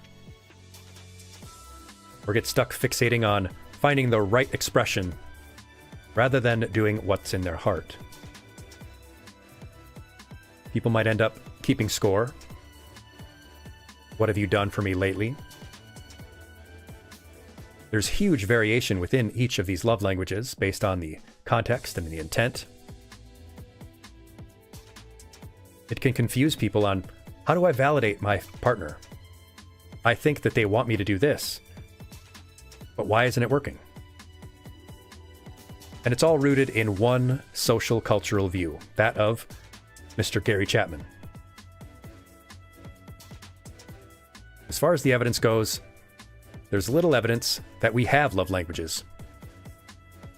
The love languages that he listed are fairly arbitrary and have a top-down perspective. And there's minimal backing in the research that they actually help relationships. Many of these categories overlap.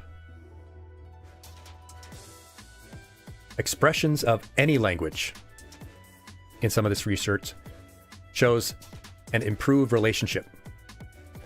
Mismatched languages don't actually show lower satisfaction. When any of these types of actions are done in a relationship with positive intent, done with the intention of showing your partner that you value them, validating them, they improve your relationship. So there's missing evidence. The concept is arbitrary, and the research just isn't there. As Jordan puts it, if your wife was having a hard time at work and coming home drained, you would do the things that she usually does so they are done when she gets home, so she can rest. Exactly. And that's a dynamic situation. When the situation changes at work, her needs will change.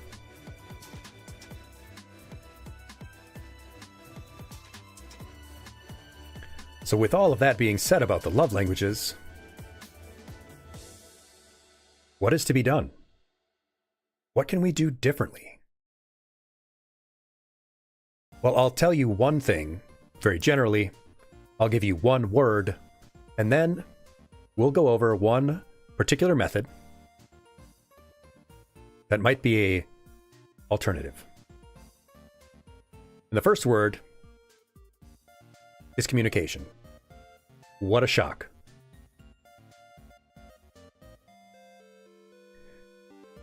The most important thing is to tell your partner when something makes you feel appreciated. I'll give it to you, Rao. Talk. Yes, we can count that as communication. Tell them when something makes you feel appreciated. If they do something that makes you feel validated, appreciated, loved, tell them. And remember that thing and consider the context. Because it might have been something they did that made you feel good that didn't really have anything to do with the action itself. It wasn't even really about the act of service they did, but rather the context they did it in. It wasn't that they did some task for you. It was that they noticed you were tired, you were drained. They noticed you were having trouble, and that's why they did it for you. When normally you have things under control, you don't even really care to have help with that thing normally. It was just that they noticed. Tell them about it. Remember it. And ask them, when you do something for them, if it made them feel appreciated. Did you like that? I did this because I wanted to help you. Did it help? I did this because I wanted to show you how much I care. Did you feel like that? Did you enjoy this? And if they do, remember it. And remember the context of it, just like for yourself. Because like you, it could be that it had nothing to do with the act itself. And the reverse of these is, of course, true. Tell them if something makes you feel unappreciated, and ask them if something you did made them feel unappreciated. Talk. Tell them what's on your mind. Ask them what's on theirs.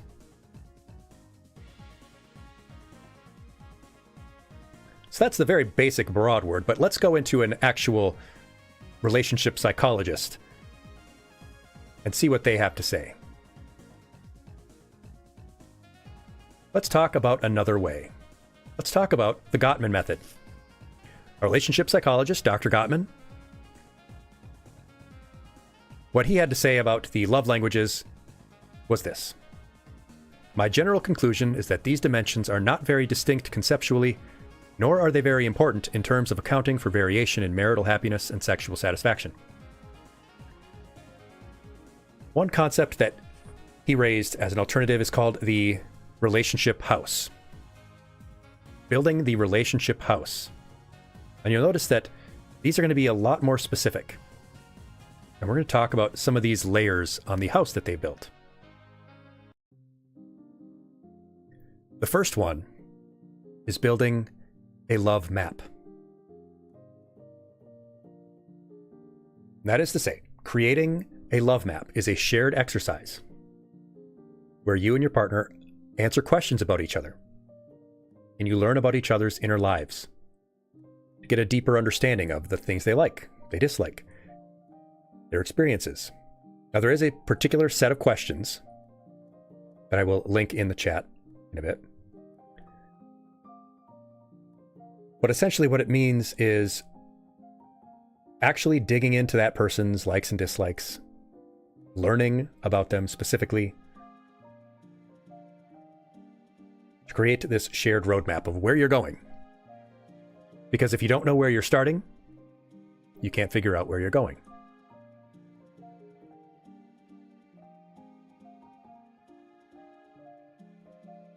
The second step is to promote fondness and admiration. The second part is based on the idea that there are two opposing feelings in a relationship: fondness and contempt. Now, contempt feels like a pretty strong word, but it's just describing it very basically.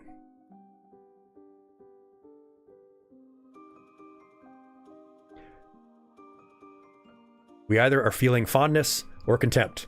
And yes, people do feel contempt sometimes with their partner. They can do things that get under your skin and annoy you. But fondness is the antidote to contempt. Fondness is expressing the ways in which you admire that person. Because doing so not only makes them feel validated, it reminds you of the reasons you like them.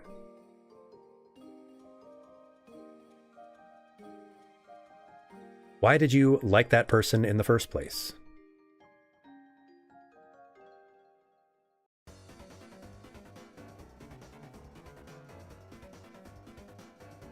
Here's the link.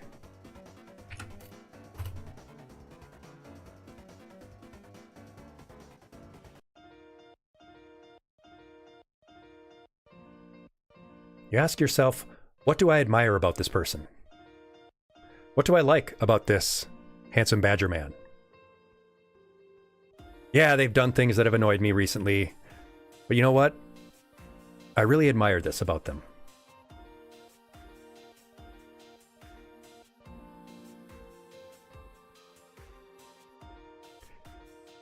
The third is the idea of turning towards instead of away. That is, that you're looking for attempts by your partner to connect and making sure to respond. Even if it's to tell them that you can't do something, but you appreciate them wanting to. They want to spend quality time with you. You can't, but you appreciate that they wanted to. The key phrase there is never let them reach out and find nothing there. Never let your partner be reaching out to you and you're not there to respond.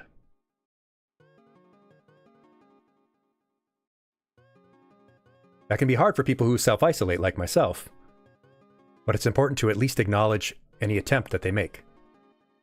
Because it might not be something that's in your so-called love language, but they're trying. They tried for a reason.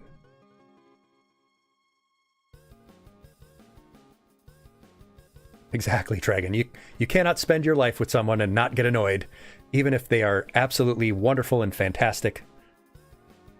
You're welcome, Henry Bear. Not a problem at all. We are still deep in the lesson. But never let your partner reach out and find nothing there. Turn towards, even if it means having an argument. Even if it means saying no. Appreciate attempts.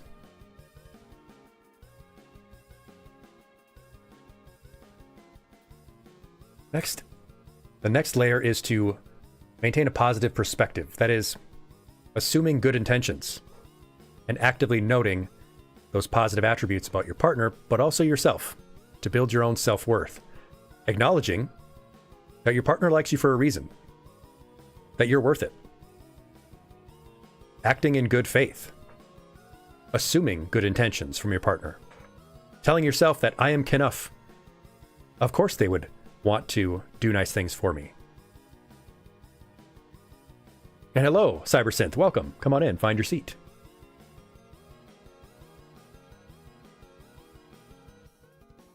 Just like with turning inward, you want to acknowledge the attempts by your partner. Assuming positive intention.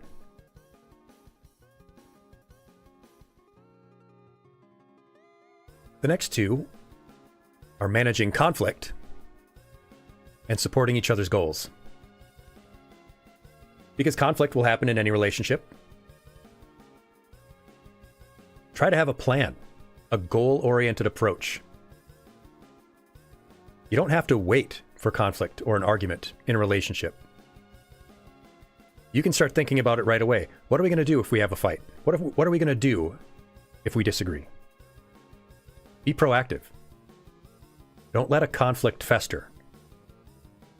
Have a plan for what are we going to do when we have an argument? Are we going to take 10 minutes separate? Think about it, then come together and have a discussion?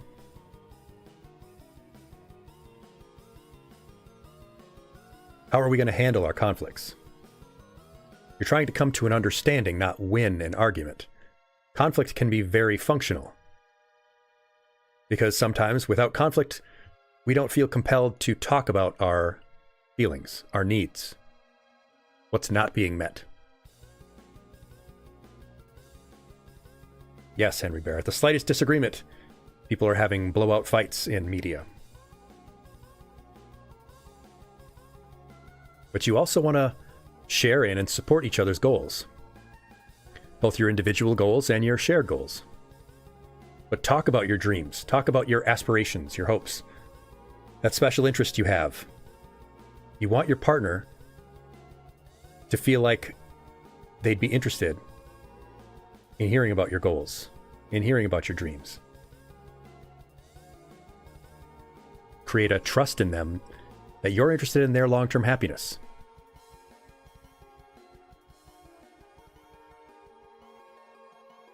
My favorite is the top level of the relationship house that Dr. Gottman talks about. And that's creating shared meaning. Shared meaning can mean the things you do together. Little rituals, your weekly walk in the park, your favorite shared movie, the habits you develop together, your inside jokes, things that you share that are special to your relationship. How you celebrate holidays together. The way in which your story is your story. The narrative of your life together. What kind of couple are you?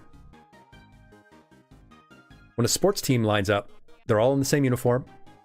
They all have the same mascot, same logo. Their fans have particular cheers and chants. They have a shared history.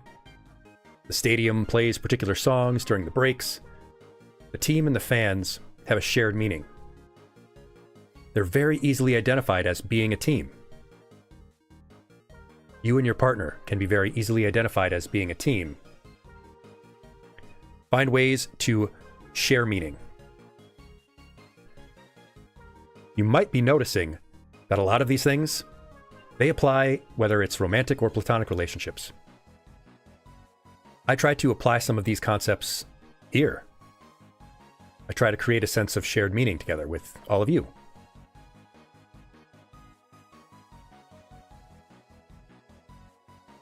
These work for friendships as well as romantic relationships.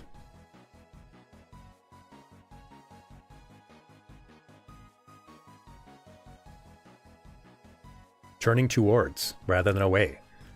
Fondness and admiration. These can be applied very generally. Should end with PDF. It should.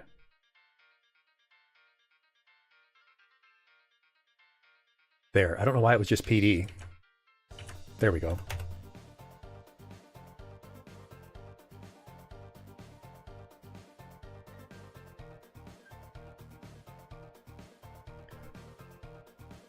Very importantly to remember, though, there are no quick fixes.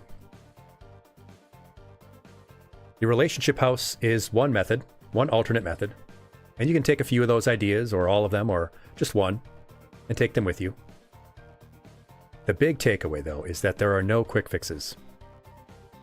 There's no short, snappy set of lines or an online quiz that can tell you who you are or what you need. And the love languages are mostly a relatively harmless concept. Though it is strange to me that something that sounds like it came from a Cosmo magazine article became a 50 million book best-selling institution that has virtually taken over relationship pop psychology. But unlike the online quiz that tells you what Pokemon type you are, this concept can give people some skewed ideas about something very important. I don't want you to shortchange yourself or your partners. Your emotional needs just aren't that categorizable, let alone into 5 little boxes. And they're not only fluid, they change from day to day. What fulfills you or your partner's needs in one moment may not be what does it in another. Our needs as humans, or sentient, whatever we are fluid.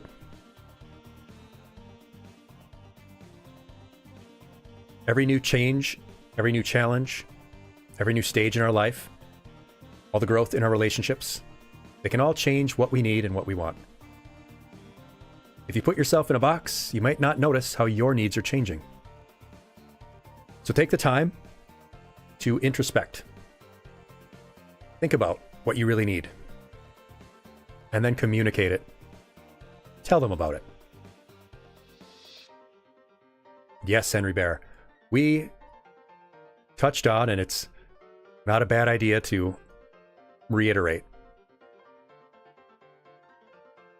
but this all goes back to a book from 1992 from a Baptist church staffer with no education, no psychology experience, who had never been a counselor. He just talked about some of the anecdotal experiences he had talking to couples in the church and said, hey, these are the 5 ways in which I see people communicating to each other in their marriages, and wrote a book that made him a gazillionaire. And yeah, his source was that he made it the F up. He really did just make these up. But it was at the perfect time. Pop psychology was exploding.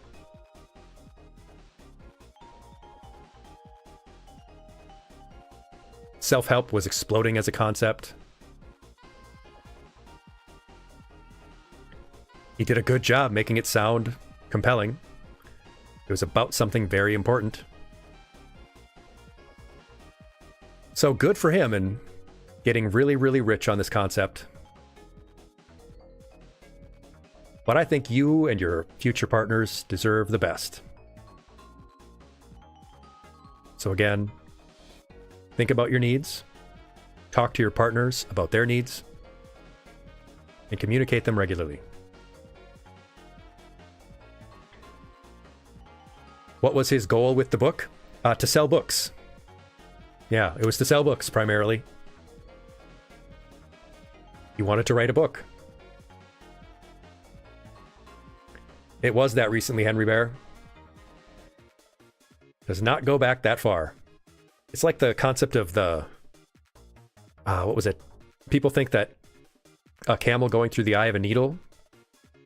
Oh, that's an ancient concept. That's what they must have been talking about back when they said that about rich people.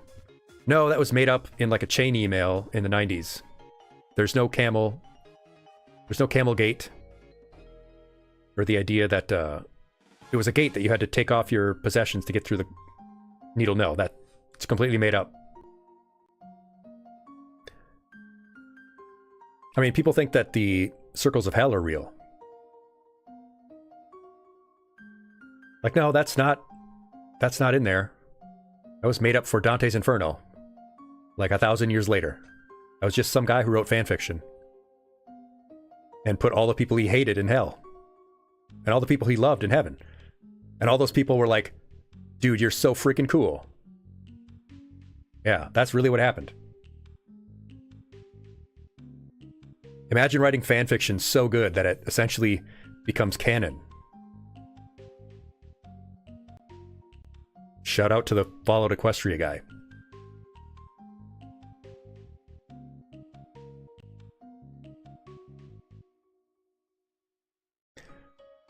But I want to see if you have any other questions. Let's talk about it. If you have any feedback, thoughts, suggestions. Well, Empress, in this context, the layers of hell certainly don't. We're not going to get into whether or not hell exists, because sometimes I hope it does for certain people, but by any means, the layers of hell, the circles of hell, that was completely fan fiction by Dante for Inferno. Completely made up. Yeah, King Arthur, also fan fiction. Probably wasn't a King Arthur. Just like there's probably not a Robin Hood. He's an amalgam of several characters.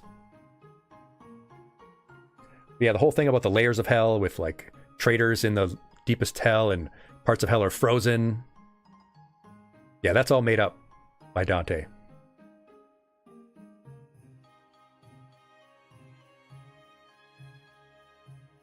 He was like, bro, I got to tour heaven and all my favorite people were there and they were like, you're the best. We love you up here.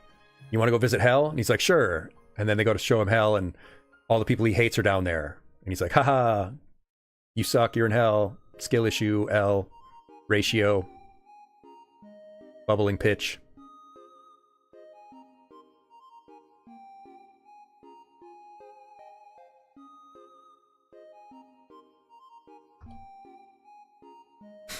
Yeah, one person can really wreck the future. Wow, that's very important for us to know right now. The opposite of A Christmas Carol. Yeah, he didn't need to learn anything. I didn't learn anything. Haha. Oh, God. Yeah, that's a reference for you. Tale as old as time, song as old as rhyme. Beauty and the Beast? Oh, yes, he did go through hell first. It's hell first, then heaven. Yeah, he saw his landlord in hell, which, I mean, valid.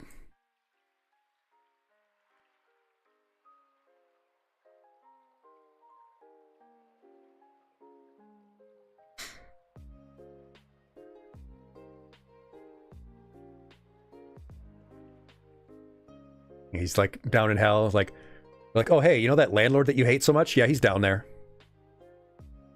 He's way down there deep.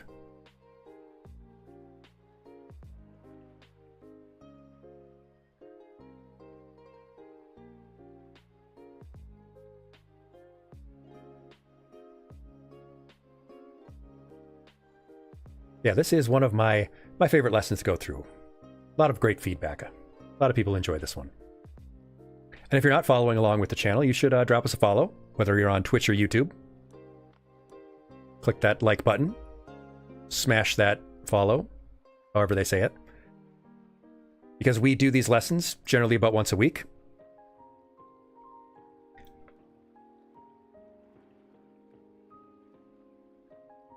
Bum, ba-da-da-dum, bum, bum, bum, bum.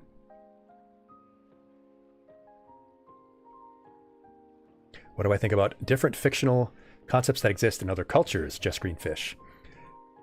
You know, that's very fascinating you would ask, because I just finished the first segment of the novel I'm writing. And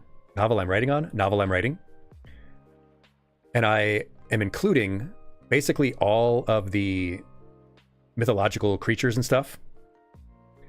Like, essentially, they all exist and are real, but hidden.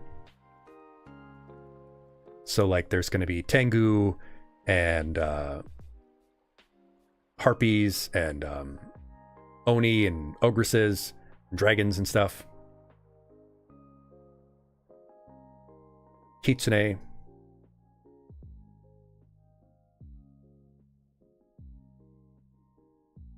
It's a whole wild... It's sort of like a People have said it has an American Gods feel to it. So far, the people who have given me some feedback. But I just finished chapter 13.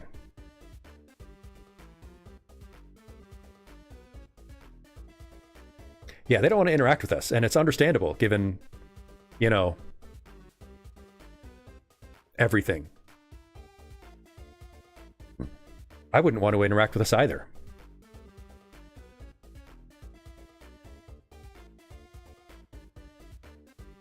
Kappa. Yeah, there's going to be a Kappa.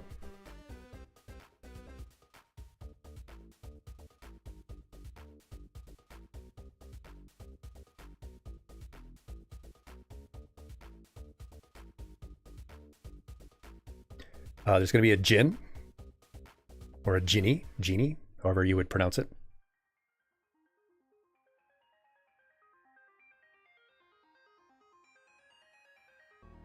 Ah, yes, the old... There are dragon carvings in basically every culture. And that's true, there are. From South America to the Far East, Northern Europe, dragon-like creatures seem to be constant. One wonders what they saw. There's the Great Serpent, I think, in Aboriginal Australian culture.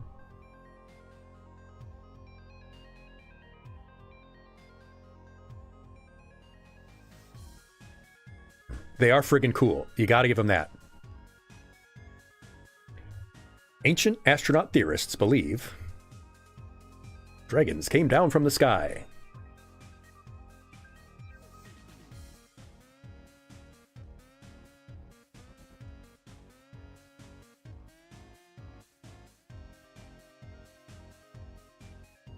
Dragons are pretty cool.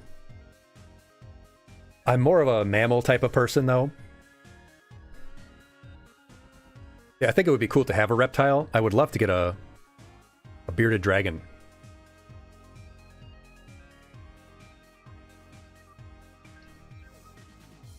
But I have 2 ferrets to care for already. That's already a lot of work. I've barely been able to play with my ferrets at all this week because of my back. But I'm feeling a lot better.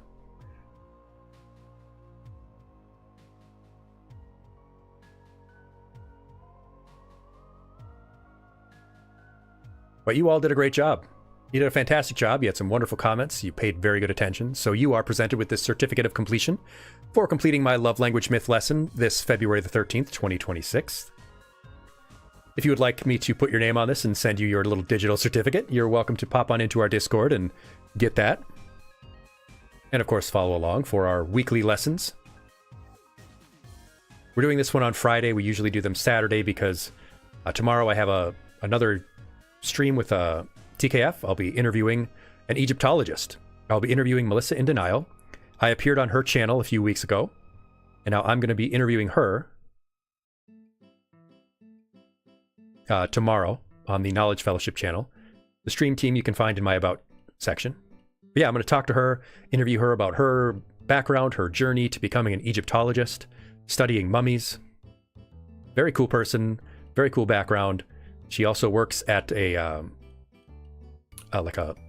museum, an apothecary museum tool, where, yeah, she also works with like apothecary stuff.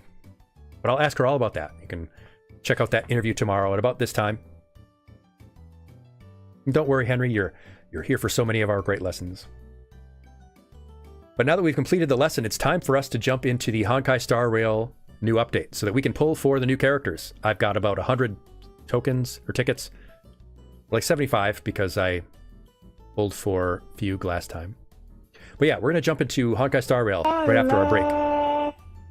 Oh, I love. Thank you so much for the sticker. We love some repo. I really do need to get back into some repo collabs. But we're going to take our next break, take 180 seconds to move around so I can refill my water. And then we're going to jump into Honkai Star Rail and do some pulls and check out Planet Arcadia, all the new stuff in the new update.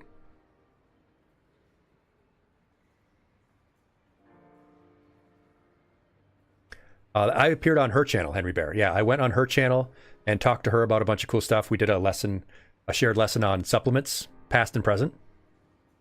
Now I'm going to talk to her. We're kind of swapping. I'm going to interview her this time. Yeah, she talked about how people did used to eat mummies as a nutritional supplement in a way. But yeah, let's do our movement break and we'll come back and do some Star Rail. I will see you on the other side of our break. Again, just like America, you can't just sleep anywhere, you have to pay. A smith, hardly so crude. We are forged, daughter. How can a pointy bug not tell? Don't call me a pointy bug. I'm a spider. I'm a proud spider. Then we'll construct them, but you'll provide the materials and compensation for our time. I would always pay you for your labor. I will never ask for free labor, but I don't actually have any money for you. So many labs and universities and researchers worldwide would have to be colluding for a long time to suppress this. It just doesn't seem feasible. And to what end? Because they, I guess, want more people to have autism? That takes us back to our first slide on these conspiracies. To what end? Who benefits? Model railroad manufacturers? A lot of goodies with you. Let poor old Snitchfly have a quick look. No touchy. Oh, what a rotten turn. Keep your nasty junk to yourself then. You're the one who seems like you have trouble keeping your junk to yourself. If you know what I mean. Focus, Yang. You travel with Mr. Yang, he'll give you a thesis on everything he sees. If you have the patience to let him go on and on. March, I'm trying to be nice to my friend Welt. He's one of the people I like. You need to clam up your clam hole. I apologize if I aroused you from some deep slumber. Slumber, long sleep, but now is the waking. Oh, she's woke. Growth, time of birth. The time of birth approaches. And she's preggers! Congratulations! Specifically, it targets the respiratory system. Your nose, your throat, your lungs, it gets all up in there. And it spreads very easily. It is a very, very fast spreading disease. It spreads easily and quickly, just like your... Oh, it's a VCR tape. It's a VCR cassette class. Now you see, a VCR is an ancient technology where inside of a plastic shell would be a spool of magnetic tape. And on this magnetic tape would be inscribed audio-visual information. And you would put it into a special device that would be connected to a monitor, and it would be able to play this audio-visual information. Yeah. Extremely primitive technology. Humble yourself before the shells of those who gave their lives to hold our kingdoms. So this kingdom is literally built on the bones of innocent people. So kind of like America. May I venture to know the illustrious names of my heroes? I'm Aegis. I'm your illustrious hero. I'm your lustrous hero. I'm your lusty hero. Gotcha. Die mad about it. Stupid. Welcome back, class. Welcome. Thank you so much for hanging out through the break. We are loaded up with Star Rail, and it is time for us to pull on our passes. Here we are, sitting in Painacani. I was just wrapping up some side missions with our beautiful friend, Cyrena.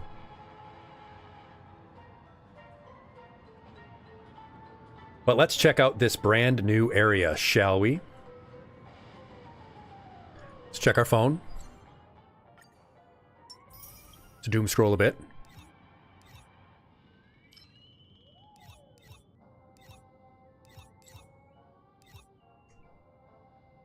We want Hysilins. That's who we're really looking for. I really want Hysilins, but I know that there's other characters we need to be pulling for too.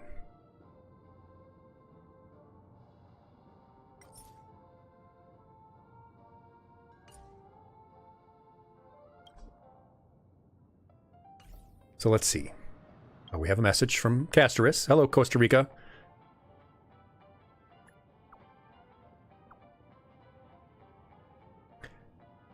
I've had pretty good luck so far, Henry Bear.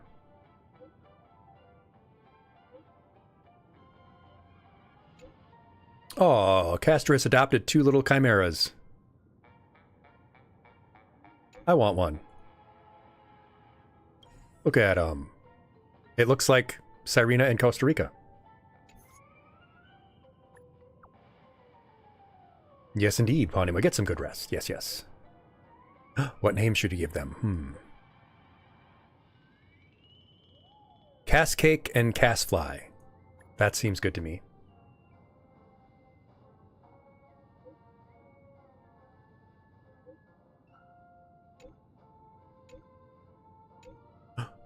Oh no, she was swearing.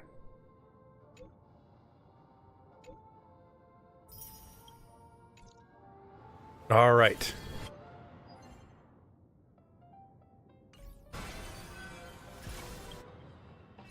Oh, wow, I have a lot of jades. What's going on there? All right, we do have 100. We have 100 passes. Let's do this.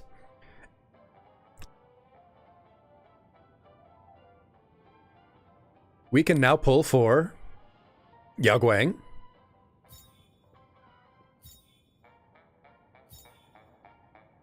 But I really want Hysilins, so that's what we're going to do first. We're going to get Hysilins first. We're going to get Silly. We're going to get Silly first. And then we're going to get Yao Guang.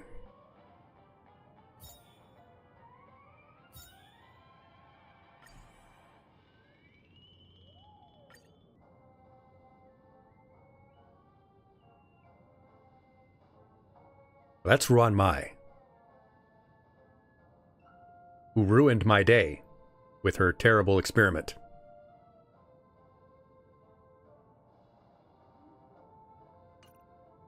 All right.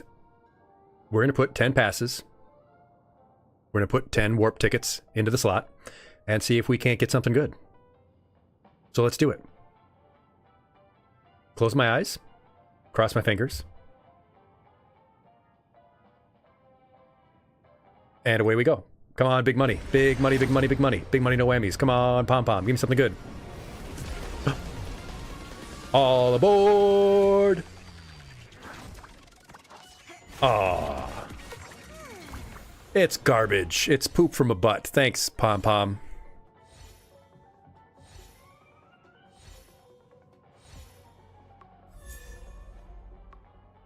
It's a light cone. It's not even a heavy cone. Well, there's our first elation light cone. All for the churn. All right. Come on, pom-pom. Big money, big money, big money. Big money, no whammies. Let's do it. Come on, come on, come on. And it's trash.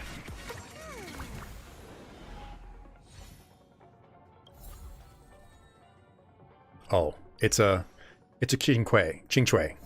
Thanks. But I don't need that. I don't want to play Mahjong with her. Come on, pom-pom. Give me something good. I'm taking such good care of you. You owe me this.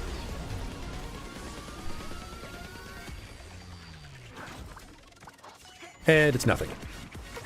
Wow, nothing.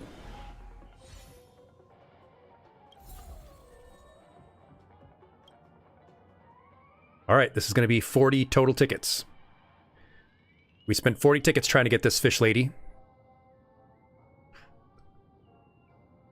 Big money, no whammies.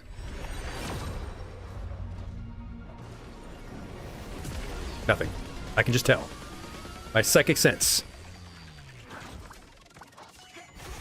Nothing.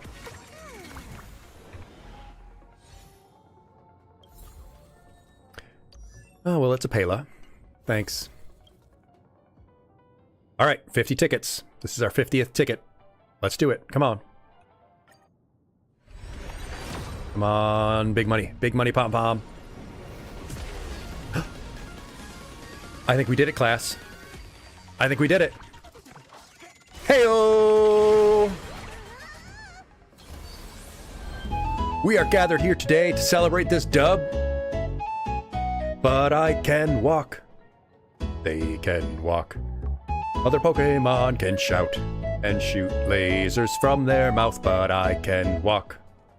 They can walk.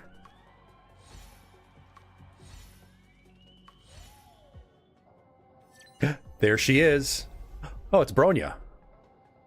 I actually wasn't trying to get Bronya. I wanted Hysilins. I mean, I wanted Hysilins, Pom Pom. I think you're confused. I wanted the fish lady. I already have Bronya. I already have a Bronya. I already have one of those. Can I return it? Can I get the receipt, Pom Pom? You gave me something I already have.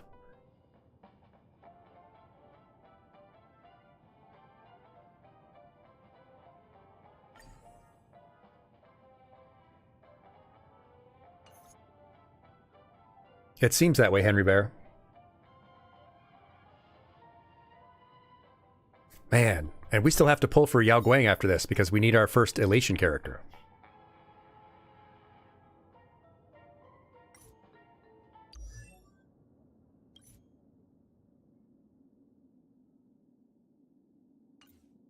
It's a whole new pathway to get.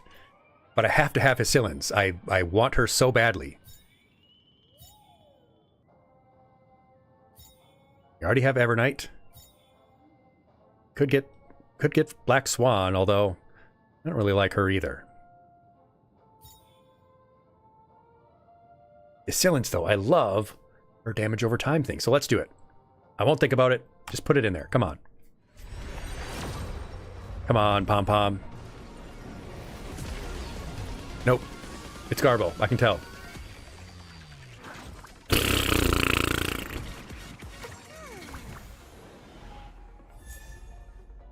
Here's that churn. Ching Chui, thanks.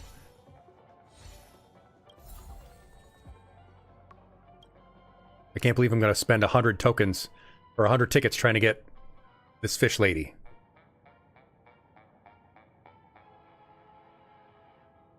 Come on, Pom Pom. We're really gambling now. Nothing.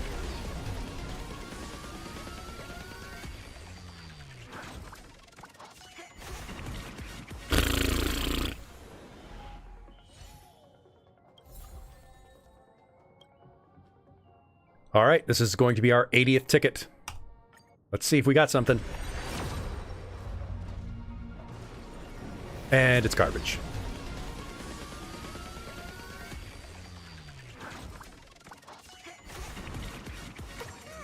It's going to be on my last ticket, isn't it?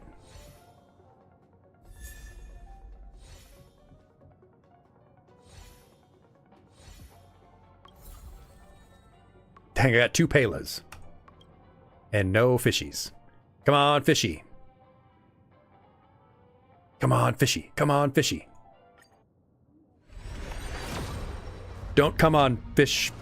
Ease, but give me the fish. I hear the sound. Come on. It better be Hysilins. Come on. Give me that fish, that fish, that fish, that. Give me that fish.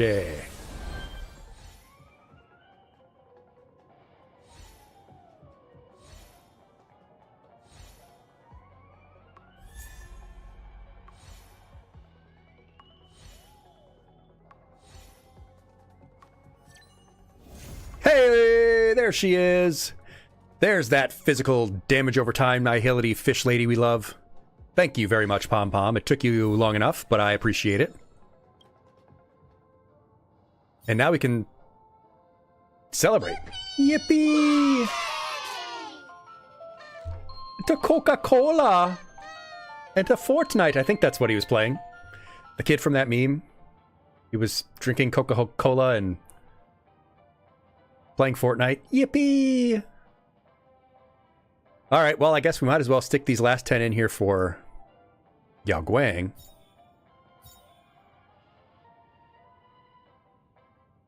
Although we should also try and get her light cone.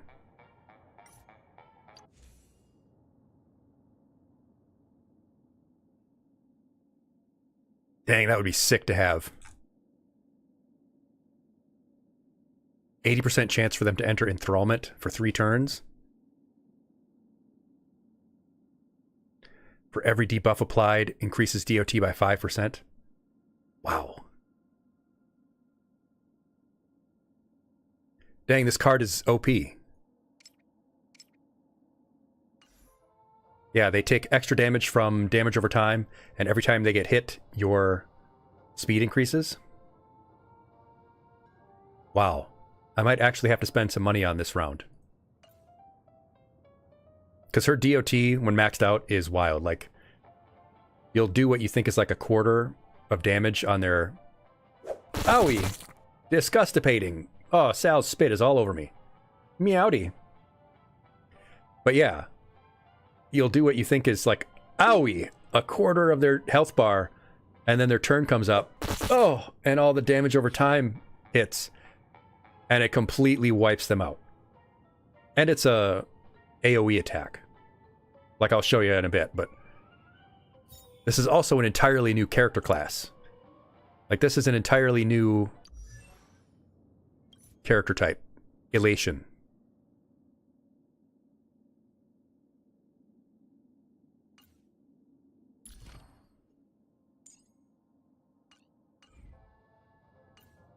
But I mean, we don't have to do anything yet. We can just look at our fancy Hycillans. Paying for the gotcha game is a slippery slope. A slippery slope of slanted death from MXC. Why do I remember that? What light cone do we have that would work for her? Oh, we've got this level 70 one right here. Ooh, increases effect hit rate by 20% and DOT by 24%. For every debuff the target enemy has, damage dealt increases by 18%, stacking up to 3 times. Effect also applies to damage over time. That seems pretty good too. And it's already leveled up, so we'll do that for now.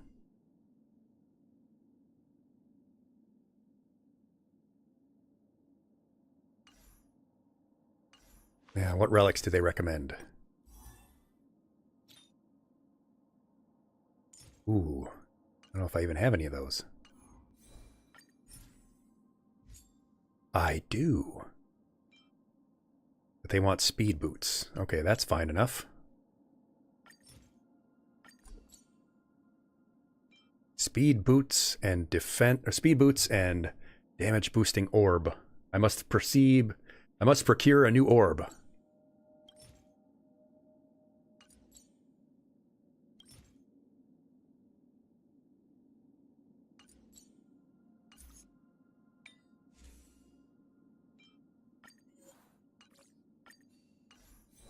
What do they want on the chest? Oh, effect hit rate. Okay. Yeah, I can do that. Well, let's just make them.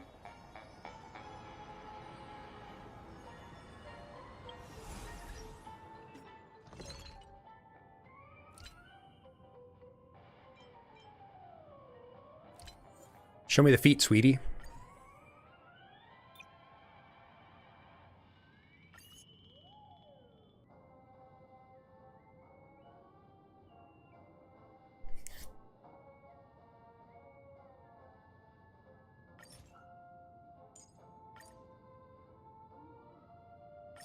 I do love speed. Not the drug, the concept of speed.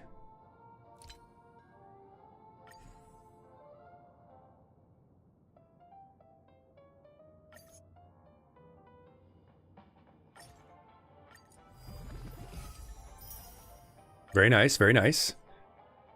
All right, and what orbs did they want?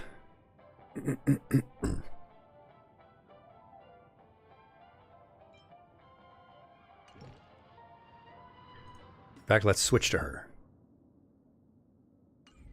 I want her in my party.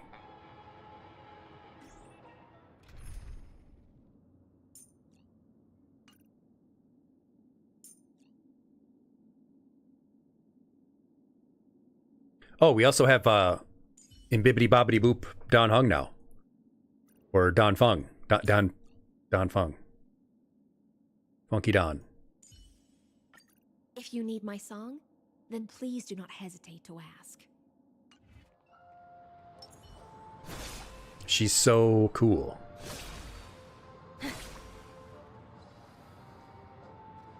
Watch out, little Pepeshi. The duplicates do give you an Eidolon, which I should actually... I got a bunch of Eidolons. A duplicate gives you, like this first one for Bronya, when using skill, there's a 50% fixed chance of recovering a skill point. So yeah, they get The future of buffs. Belobog shines bright. And when you get a duplicate, you also get some resources. You get some resources back.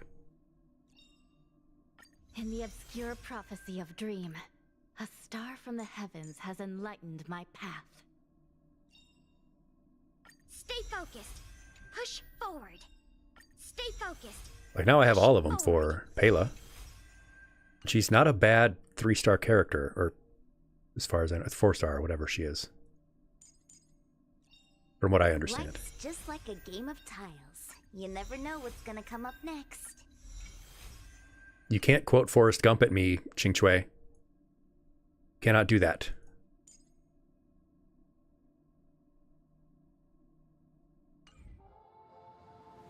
Right, orbs. What orbs do I need for her?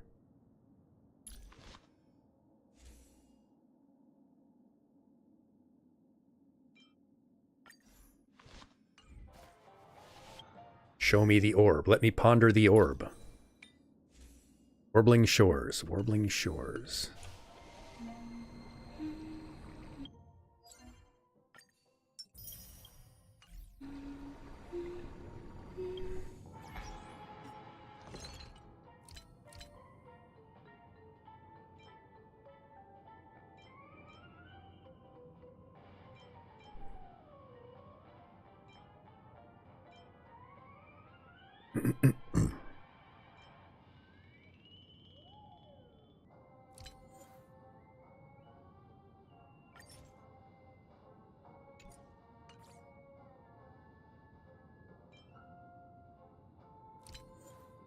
Yes, yes. Physical damage boost. Yes, that's the one we want.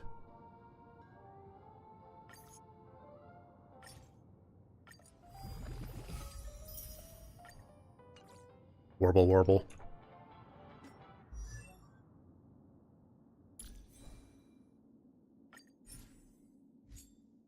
There we go.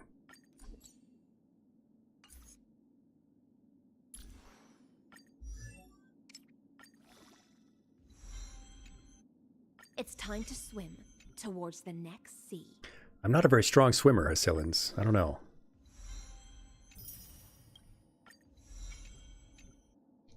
I'm okay. I mean, I can swim.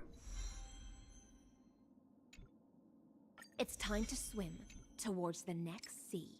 Unless she's thinking like Tool, learn to swim.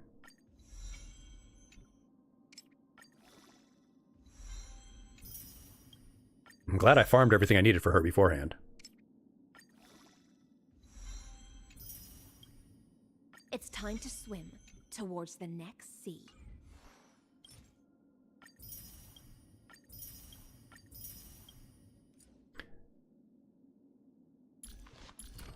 And the tracers. At the start of combat, she deploys a zone equivalent to that provided by her ult. Though the ripples are fleeting, they converge into waves. When Hycillans uses ultimate, if the enemy target is currently afflicted with damage over times, all DOTs currently applied on the target will immediately produce damage equal to 150% of their original damage. I Though the freaking ripples are love her. fleeting, they converge into waves.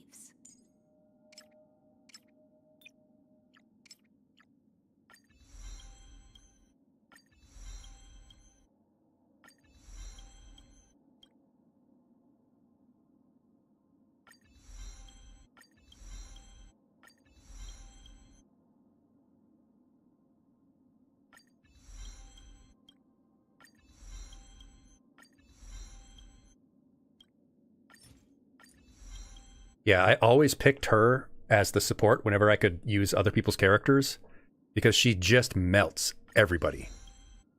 If you're facing big crowds, she just wipes them.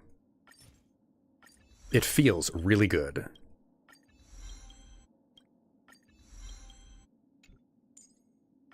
Oh, gotta love a speed. And another speed.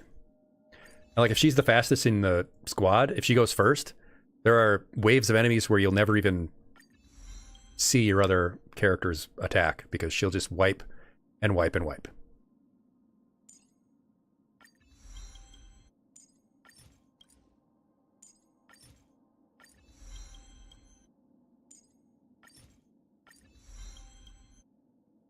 All right, so she's pretty well caught up there. Computer, enhance.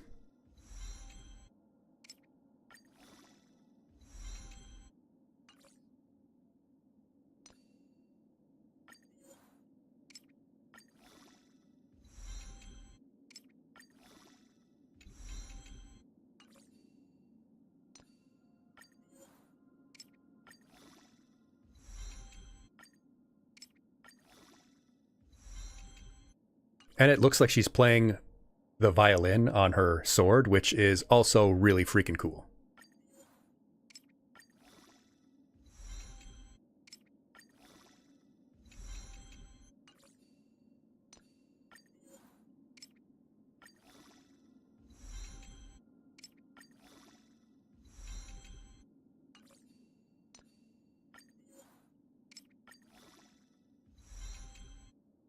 For some reason, her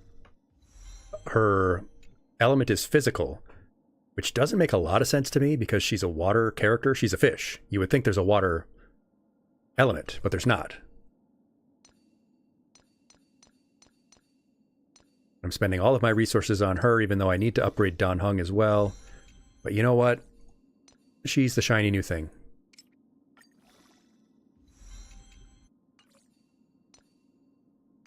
Let's look at her, what her stats are here. That's good enough for a demonstration.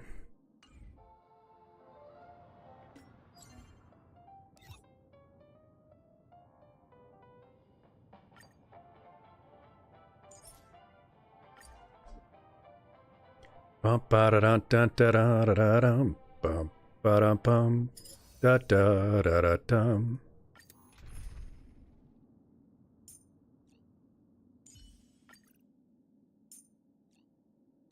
Put our Hycillins there.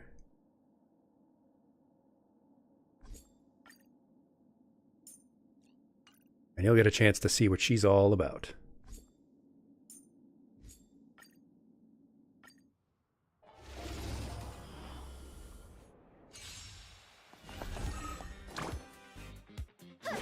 Oh, what are these enemies? I've never seen this before. That's a dog with a Can do anything. baton. Stars, shine for the heroes.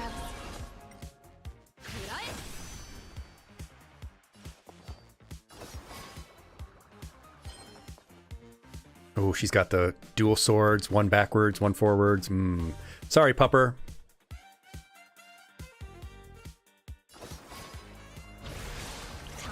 Think with me.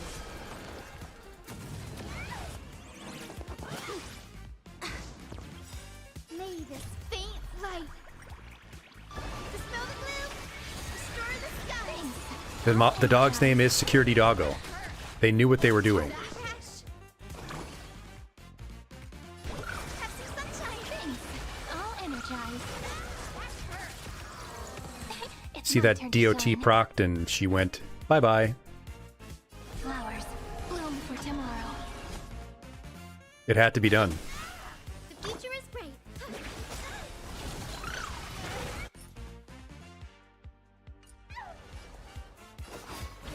Think with me. Yeah, so they're afflicted with burn, wind shear, shock, and bleed. So they have 4 different DOTs. So even though this is a fish character, ostensibly water, they are doing burn, wind, shock, and bleed damage. Together we can do anything.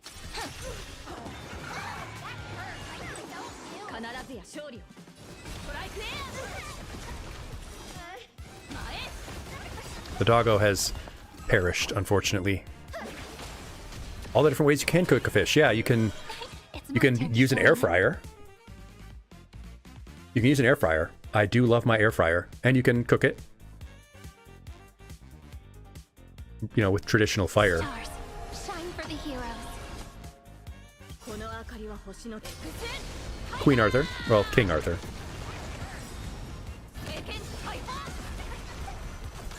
Guide with rainbow bridge.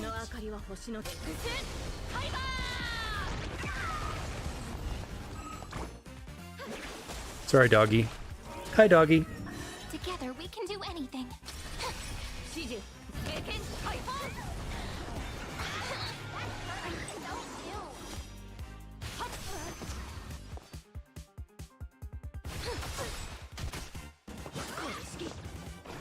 great.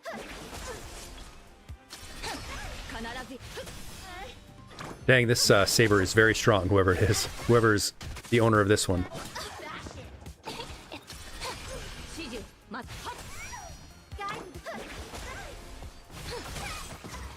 Alright, let's check out her alt. Stay here and listen. Dang, she looks cool. Damn. In this endless revel of the abyss, your cries rise. She summons a great white shark. That's a Sailor Moon robot. What in God's name is happening? I can't fight that. May this faint light dispel the gloom. Restore the The character with the yellow blade looks like Violet Evergarden. It does look like that, actually. Saber.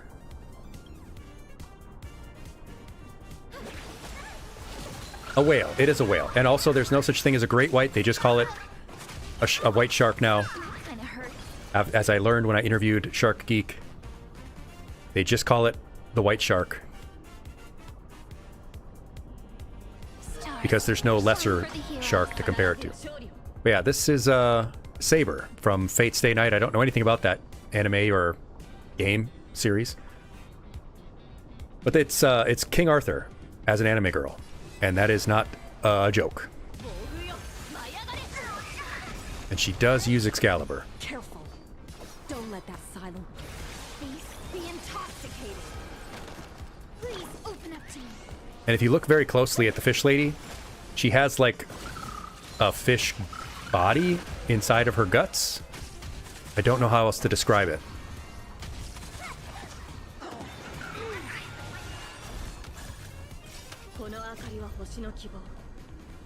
She does not have an English voice actor. They keep the original Japanese. But she is also quite strong.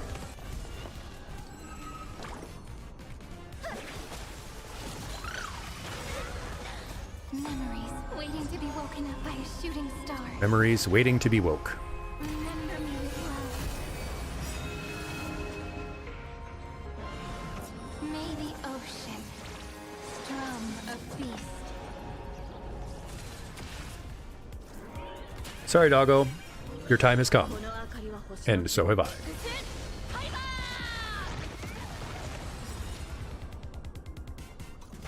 is eternity. Future is great. in the That's a whale. your cries rise. It is. You can't summon Sailor Moon against me. That's not fair.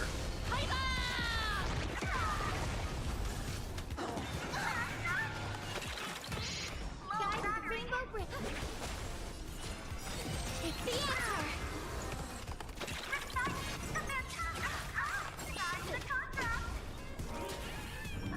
Wait, contract? Is that you, Cube? Future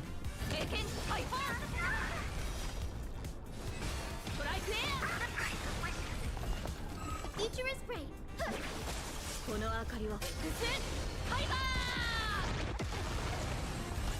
Guide with the rainbow bridge. This is eternity.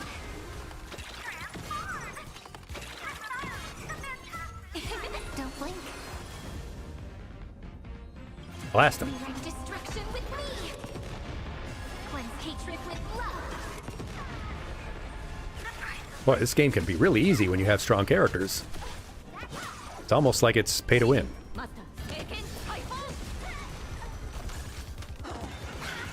But I've done pretty well for myself with very little investment.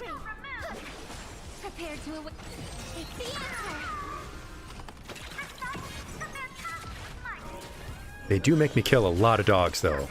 Although these dogs are cops. They are security doggos, which... there's some wiggle room there. Don't let waves open your Don't let waves open your throat? You can't say stuff like that.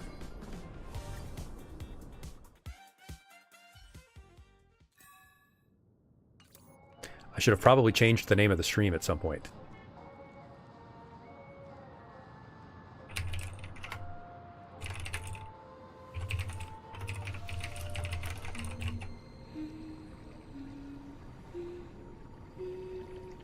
And she just sits there floating. That's pretty cool.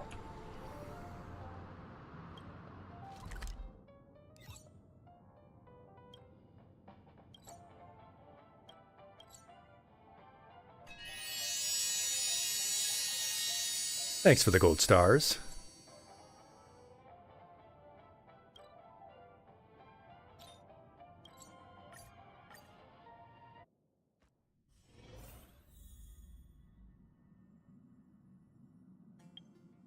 Yeah, see? She's got, like, bubbles floating up in her gut. There's something in her guts. It's like she's made of water. It's pretty weird, but cool. Listen, the storm's cacophony is calling. The storm's coffee is calling, yes.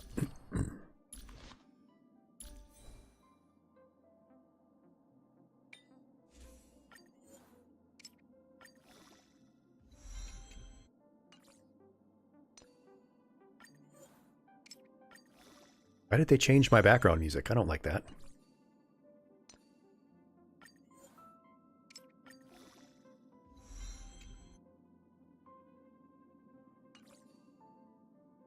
The whole shebang? The whole shebangs by William Hung?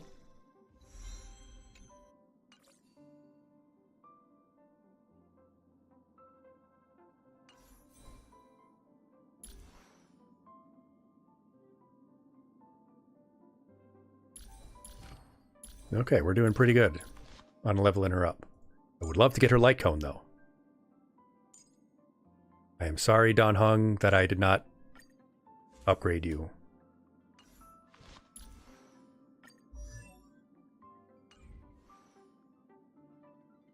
Somehow he looks even cuter. Hold on, what would he say if I put a bunch of Don Hungs in the same team? I'll say this up front. Please do not go against March's wishes. There's one Don Hung. And here's a second. And, where's the third? Here we are. So we could have a whole team of Don Hung and me. Don Hung, let's make this quick. Yeah, let's have a quickie, Don Hung. I mean, let's do this quickly, Don Hung.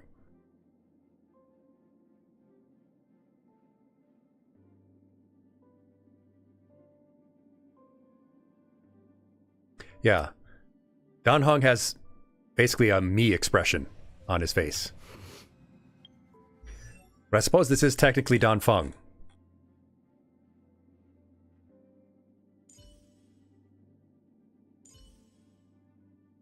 He has that expression in all of his forms, actually.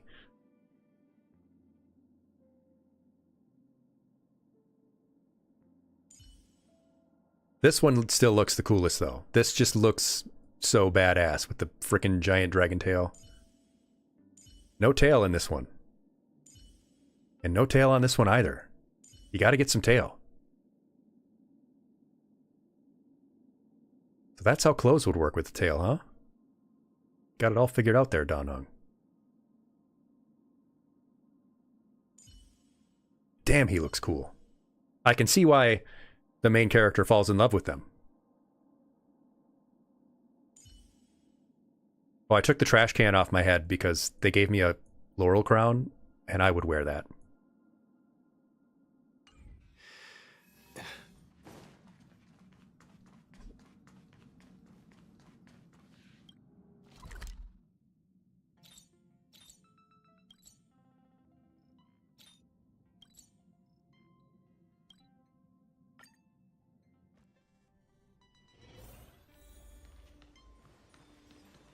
Who's a good trotter?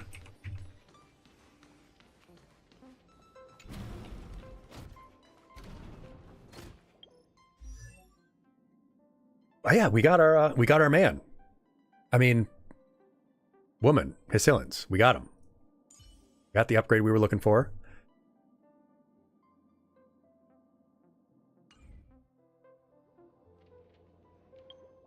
We still have some tickets left. We could go for Yao Guang. I think it's doubtful we would get her. But I do want this light cone for her, too. Dang. 2 Evernight Stars. We would like to have her light cone, too.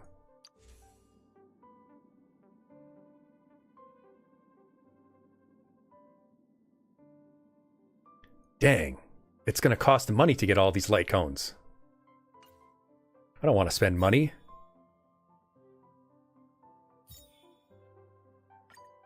I want to get things for free.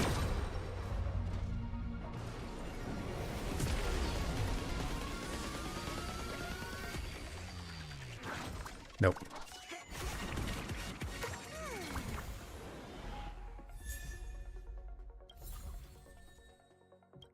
Ah, well. Oh, we do have 10 of these.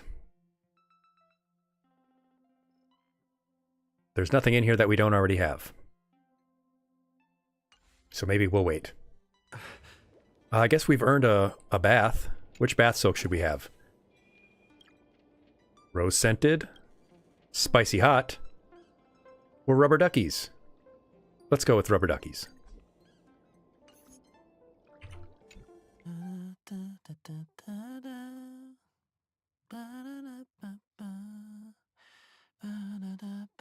That's me when I take a bath.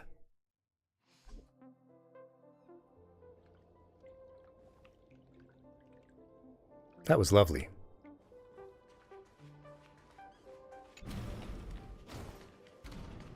I mean, I guess we could also start the next adventure. That's my proposal. There's no harm in giving it some thought. Hello, Ren. We pulled for Hysilins. We got our fish gal. We're still waiting to get Yao Guang and all of the light cones, which are probably going to cost me money. I understand, but the Express's voyages are meant to extend the Silver Rail. That won't change. But the cosmic situation... Oh, it's Jade. The only reason I even let you on my train, Jade, is because I can play Currency Wars. No one can avoid it. Isn't that why you started the trailblazing journey? To connect? I did see you got her a light cone. I want her light cone. When it comes to the Express's course, I can't make any decisions on my own. That's right. I'm in charge here. Madam Jade, your olive branch should be extended to everyone. Windlord Dan Heng. Dragon Deity Dan Heng. My boyfriend Dan Heng. Greetings, nameless ones. Deliverer of Amphorius. That's right. I am the deliverer of Amphorius, and I expect to be treated with respect. I'm here to celebrate our victory. Before the Express makes Your its boyfriend workshop. Dan Heng. Well, Ren, there are several forms. Lay the groundwork There's more than for enough Dan Heng to go around. Do you like classic Dan Heng? Original flavor? Do you like spicy Dan Heng? On behalf of the Strategic Investment Department, and in the name of Diamond, I hereby invite all of you to Astropolis to discuss our alliance. Astropolis? Our alliance. Hold up. I agreed to take a percentage control of Pinakani and whatever to help the cosmic situation. I didn't exactly agree to an alliance, right? Like, I don't like the IPC. I don't like being in bed with the IPC. There's a very choice select group of people who are allowed in my bed.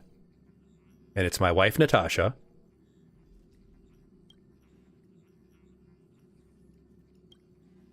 The IPC is the Interastral Peace Corporation, which this lady is like the second in command of. They're basically Galactic BlackRock. They're basically... More so to the nameless. the galactic stock market that controls all of the economy. And I hate them because they are like private equity. I was ready to flay Topaz alive when she nearly destroyed all my hard work on Belobog by telling them that they, oh, by the way, you owe us 750 years worth of interest. The IPC, as I love to say, can IPC these nuts. Yeah, she's like a big-time board member. But you and I both know this is just I tolerate her because they have a special to eliminate the threat of the game, destruction. which they love to do. All forces must still unite as one. They release games to keep the cosmic populace hooked, just like this game does to me. But it's a really cool game. It's called Currency Wars. It's like the battles of this game, but super fast paced. I'll show you in a minute, but To this end, the preservation hopes to join hands with the erudition and yeah, she actually has this to super establish an weird anti-destruction mini side line, quest at one point bringing together all forces that can be rallied to where the you find cause. out that she runs a pawn shop where people pawn super valuable stuff to them in favor or in exchange for her helping them with their greatest desire. But like this guy sold his memories to her. It's sort of a gift of the Magi situation, and she gets a sick kick out of it. She gets a sick thrill out of it, and it really grinds my gears. She is kind of like a fey creature, Rao, yeah. She gets a sick thrill out of it, and it makes me hate her a great deal. I'm glad to see the Astral Express is on the list. Now, they did help us in the big battle against the destruction. But only because, I mean, obviously, if the cosmos was wiped out, they wouldn't have any people left to profit off. They do believe in protecting, you know, the galaxy, but really only in so much as is necessary. You're being too modest. You're heroes who defeated a And she really Ravager, wants and to, like, therefore cozy up to us, the it most seems. Brilliant emblem on this banner. Because it, you know, makes them look good. Like when there was the problem on Pinaconi, we got to take over the captaincy of that big ship because we had saved everyone. The Trailblaze would make a strong candidate for leadership. Yeah, she's trying to like finagle right now, it seems, and put us in the leadership role of the Galactic Alliance because she knows that we have the Radiant Feldspar, yes. Well, I think I renamed it to the Pom Pom or something like that. I'm truly flattered.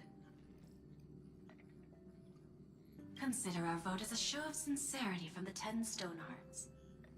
Because I love our little Pom May I Pom. have the honor of And I presenting want to this butter him up so that it gives me good rolls on my pulls.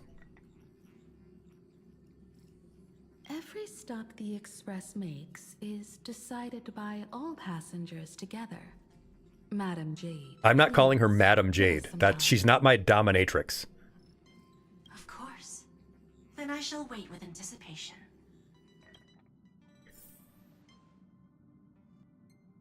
In fact, what did I call?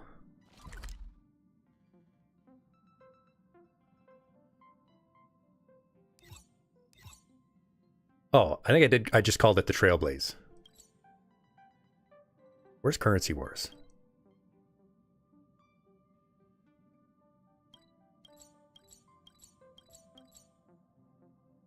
That's Divergent Universe.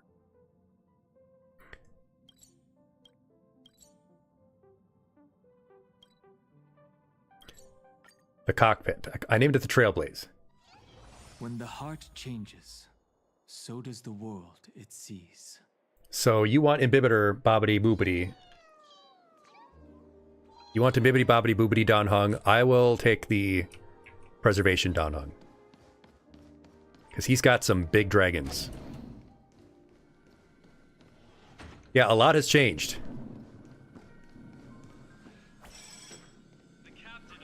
We hired Chadwick here as our leader, as our captain.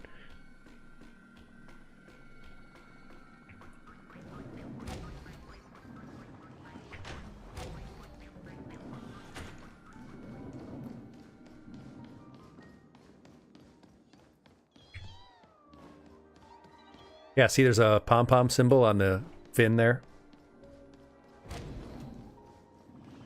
This is our ship. We own this ship. That's how rich and powerful we are.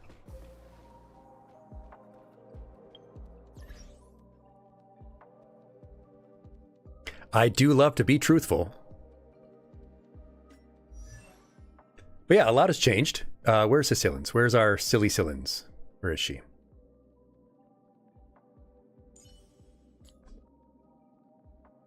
I do need to get her light cone.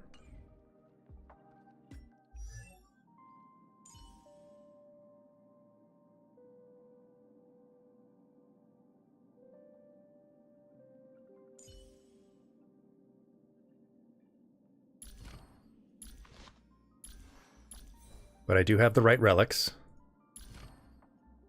She's just freaking cool. I just love damage over time characters. I love seeing the enemy health bars just evaporate when their turn starts. Yes, Mother Hycillins and Mommy Cyrena.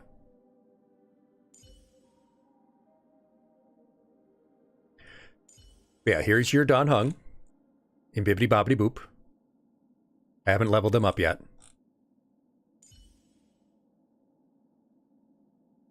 There's the Dragon Don Hung. Love the tail. And there's Classic Don Hung.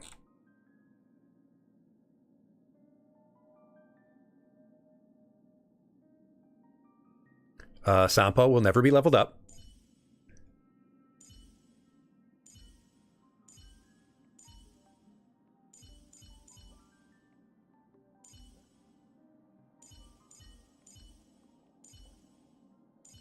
I should finish leveling up Lynx. I do like the idea of using Lynx sometimes. It's a shame about Arlan being a C tier, basically. Because I love our small boy. And who's a good bird boy? Who's a good bird boy? It's you, Sunday.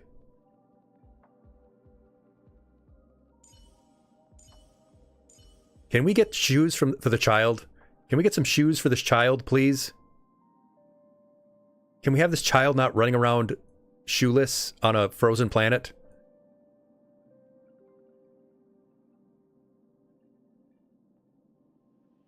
Can we get some shoes for the child?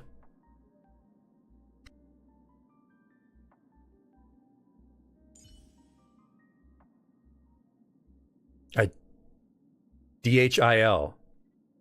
Don Hung, Imbibitor, Lune, Friend, aka Dilf. Let me see. Well, that's right. I can put 3 March 7th forms out there, too. A shame about Natasha not being higher tier either. Would love to be able to use her. But then again, it is also safer for her to be back home in my room. But yeah, we've nearly maxed out Hyacine and Ceridra and Evernight and Cyrena and Castoris. So we're doing pretty well for ourselves in terms of our pulls.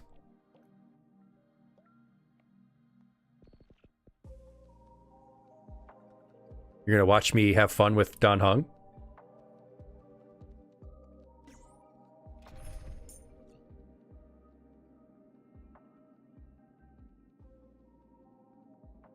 You have a spiritual connection to Dilf. I see.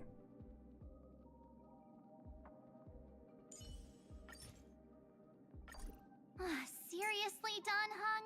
You kept your head down, worked hard, and then blew everyone away! I'm gonna do that too. Yeah, you blew everyone, Don Hung.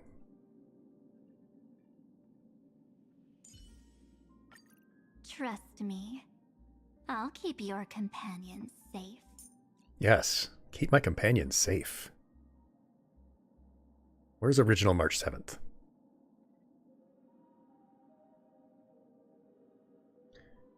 Oh, I can't actually. You have to switch. Drink a little water to hydrate yourself. Thank you for the head pats. Bat the Badger makes an appearance. Oh, but this is the girls' night team. I need to keep my girls on. Let's take a group photo, March. 3, 2, 1, cheese.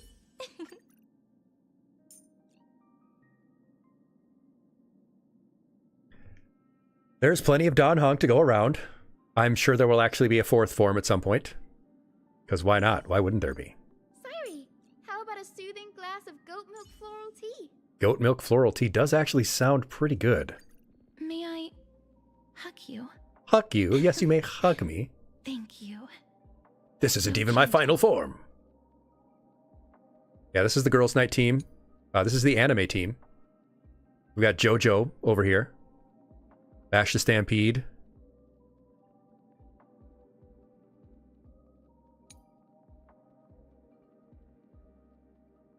Downy Boys Wind team. The Spicy Girl Squad. My wife's. Yeah, I do need to get Yao Guang. I would love to get Yao Guang.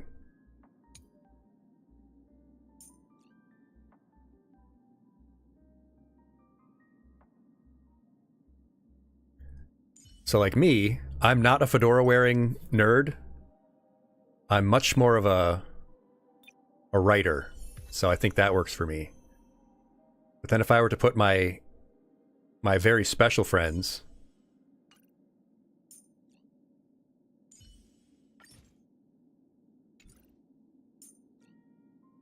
It would be Natasha. And Sam. Just cooperate with me like you did before. And Dan Hong. Like gameplay-wise, this would not be a good team. I'll hold off their attacks. But this would be my traveling companions. This is who I would travel with. My wife's. Now, if I was just hanging out with the boys, hanging out with the fellas, Yanqing would be like a mentor to our friend. Arlan. Combat is an unavoidable risk, but be careful. Is that you? Yes, finally, we get to fight side by side. I'm just realizing that this is basically my sons. This is basically like me hanging out with my sons. Don't worry, boys. I'm gonna take you camping.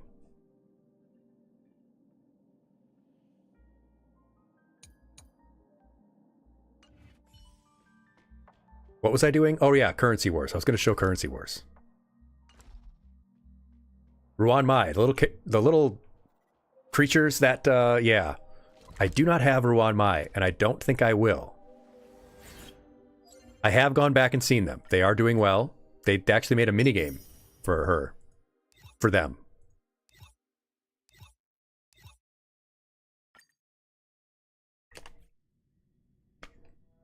I like this minigame. This is a great minigame. It's not even a minigame, it's just like a game.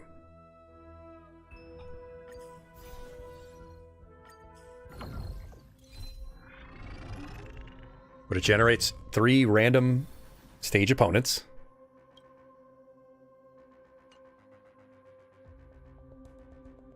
Well, somebody has to love her, Ren. Somebody has to. So you get these cards, and it's sort of like a Yu-Gi-Oh deal. Let's see, we pick our investment initially. 2-star characters may appear. I like that idea. Start with energy characters and energy equipment. Oh, Bellabog Anthem. I love the Bellabog effect. Don't worry, we'll skip them a couple times. Okay, you get a couple of random cards to start.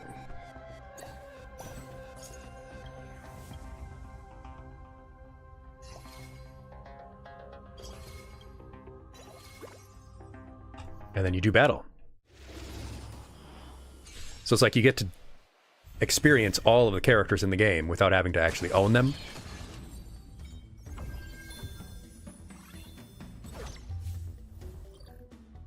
It does seem that way. It does seem that they are green. And it ain't easy being green. I like the kitty. I like the Cypher kitty.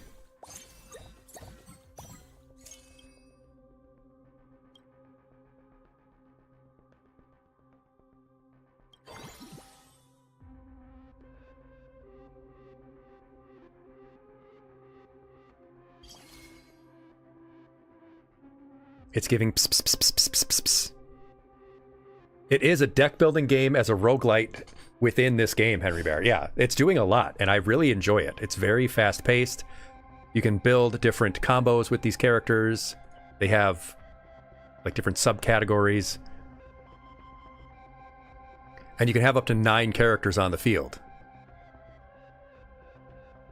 There are 10. So you get a lot more flexibility, which I really do enjoy. Get to make use of upgrade items and stuff.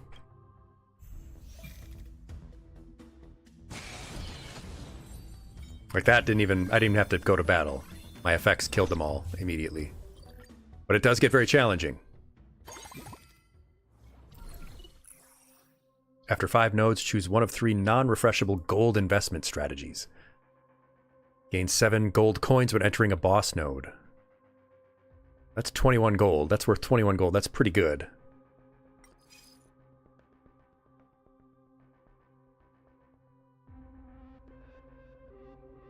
Oh gosh, I should look for HSR themed avatars. Yeah, I wonder.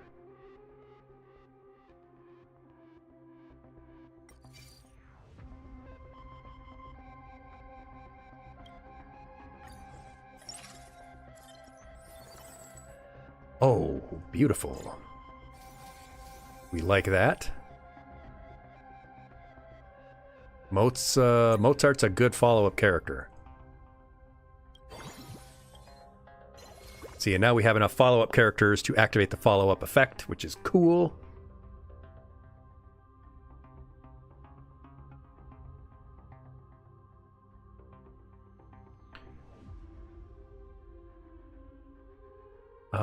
Right.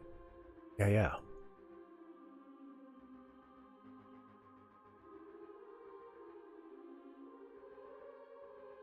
Replace Rappa with Tribby. I do like Tribby too. That removes my follow-up attack. Keep her for a second here. Let me see what I got. Ooh, yes, Bellabog emblem does fit on her. Looks good on her too. Lingsha. Check the workshop. Stand still.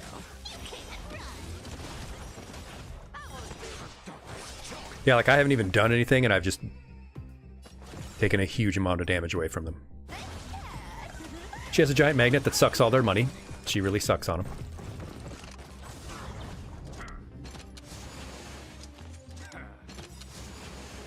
Stand still. I don't know how Rappus's follow-up attack. I think it just... maybe just for the purposes of this. To hunt.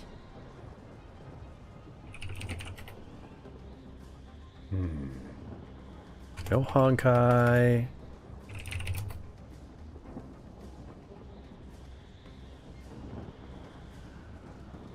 There is one Genshin character that is downloadable for stream avatars, and it is Ayaka.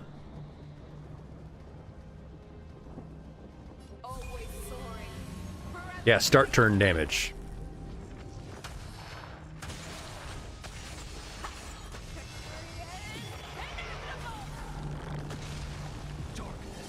Moza! Blast him.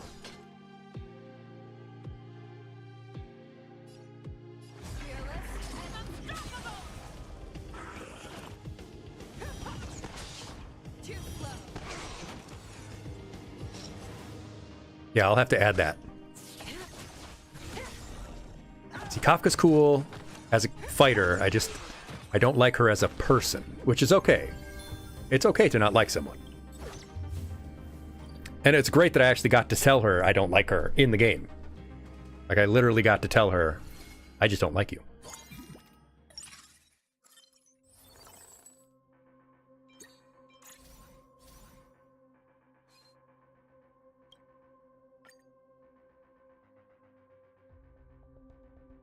What is she good with? Deals true damage.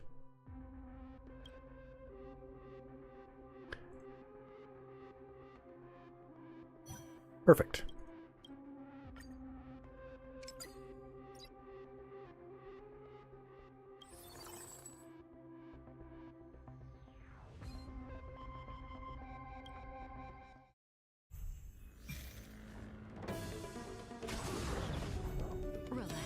Ay, ay, ay.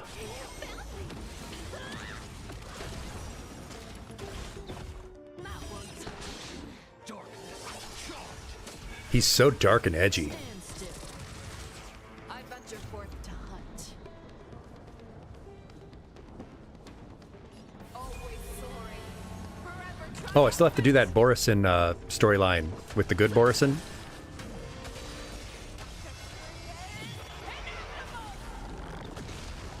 A little graze and you're calling it quits.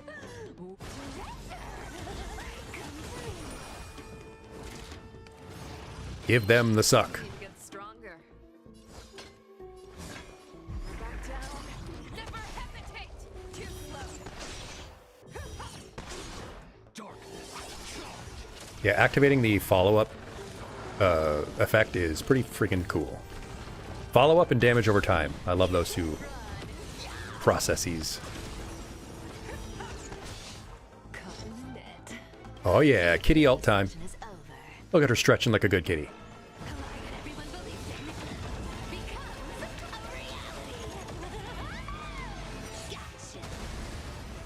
Psst, psst, psst, psst, psst.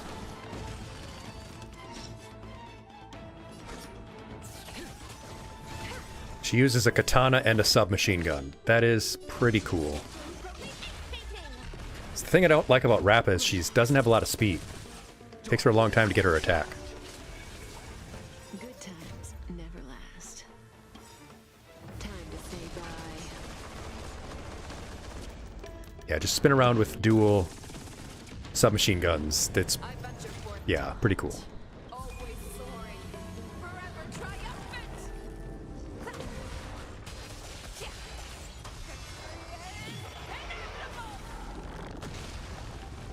triumphant. Explode.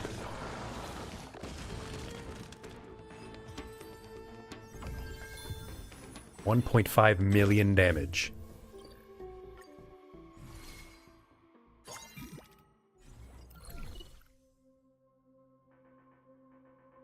Yeah, you can't just spin around and flag everybody with your machine guns. That's a good point, Henry. See, I hate Dr. Ratio, but he's good. He's not a good person, but he's good as a fighter.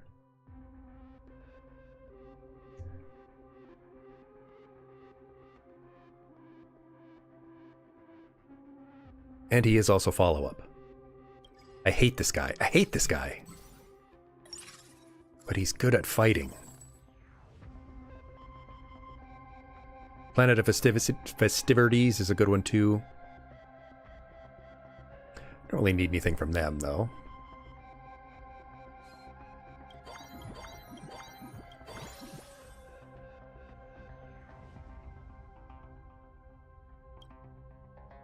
Wolf Hunt follow-up. Stellaron Hunter's damage over time. Oh, she isn't follow-up.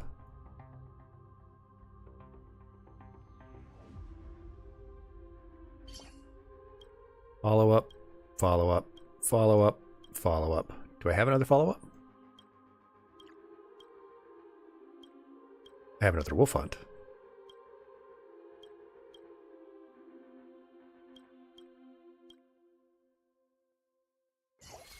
Very nice, very nice.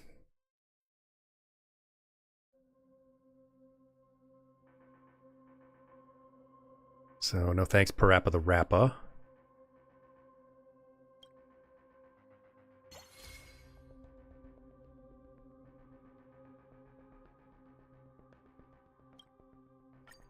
Yoink.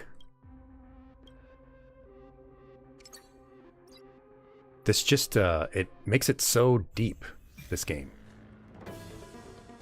So many more elements. And yes, we are in ad territory now, so sorry. It happens. Darkness. Imprisoning me. All that I see.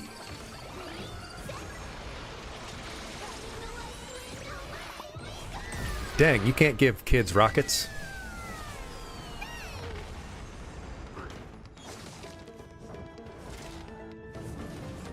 I venture forth to hunt. Forever triumphant. Oh, that's right, they are thousands of years old. Well, that's, you know, the thing is, you can't just show some little kids and be like, oh, they're actually thousands of years old, game. Come on, I know what you're doing.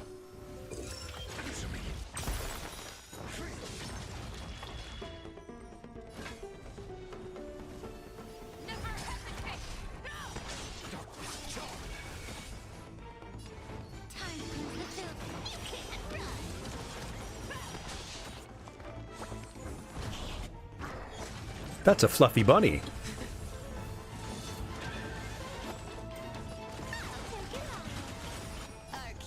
I love how much ult you get to do.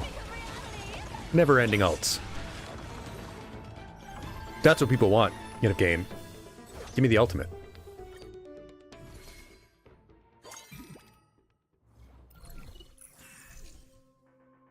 I think we can do that.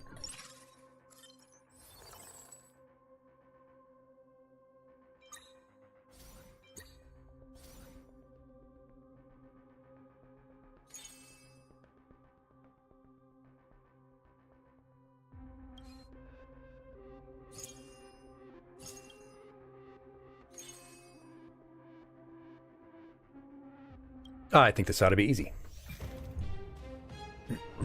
Formidable foe? Probably not that formidable. See, dang, before the attack even starts, she's done 400,000 damage.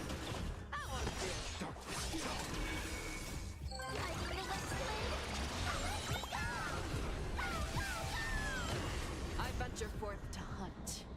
Forever triumphant. Victory is inevitable. It smells of money. Mmm, delicious smell of money.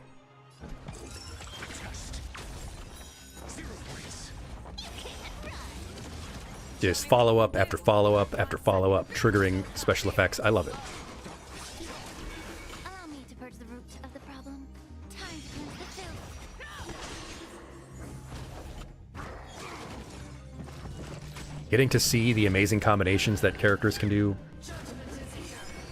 it just makes this probably more fun than most of the combat in the game. Our cute play session is up. With enough believers, lives become reality.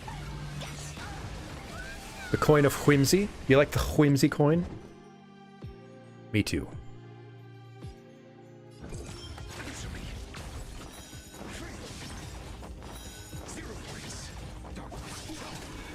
SAS per Kippy.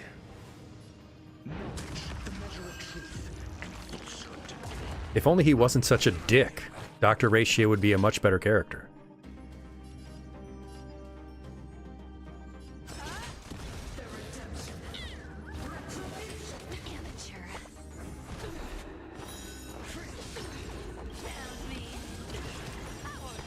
I venture forth to hunt. Forever triumphant. Reminds you of Tokyo Mirage Sessions, F# E, big combo type combat? I'm sure it does. I will acknowledge the reference because I do not get it.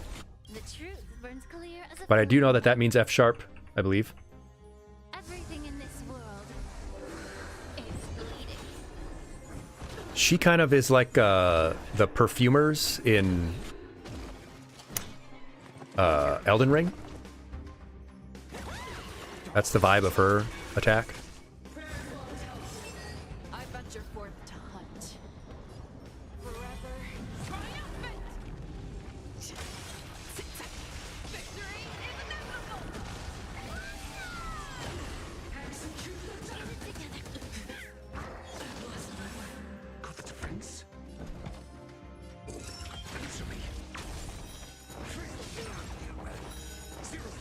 Yeah. You get these follow-ups, and like one attack will trigger the next person's attack. I like that.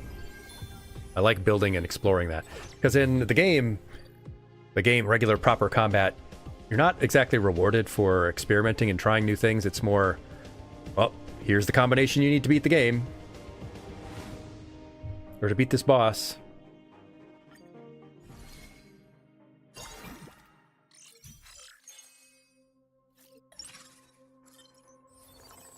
Ooh, Dahlia. I don't like her, though. It's another character that I'm like, go away from me.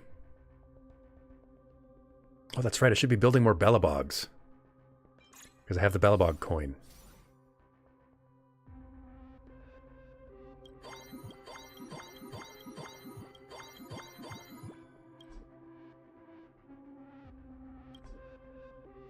Dahlia wields the power of too many paths, and that makes you dislike her. Well, I can understand.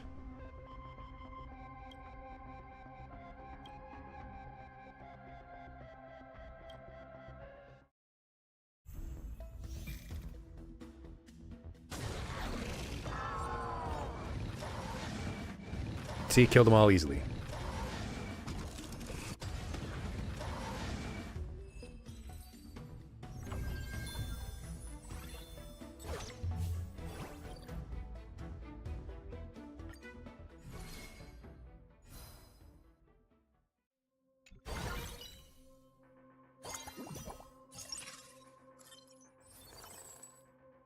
Blood flame. Oh, she's another follow-up. That would be nice to have.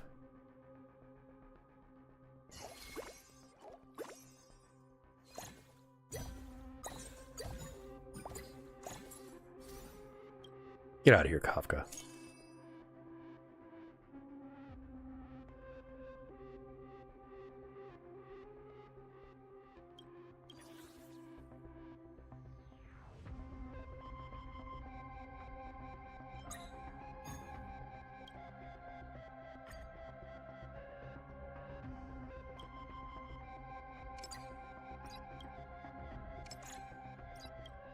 Very nice, very nice.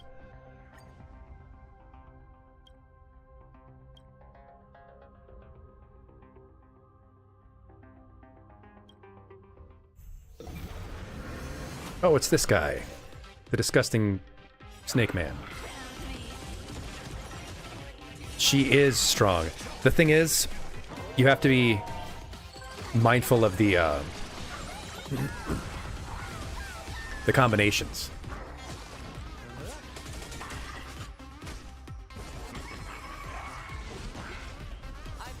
Like, I wanted to have an extra Bellabog character, because at intervals, a giant machine will smash the enemy with a huge robot fist.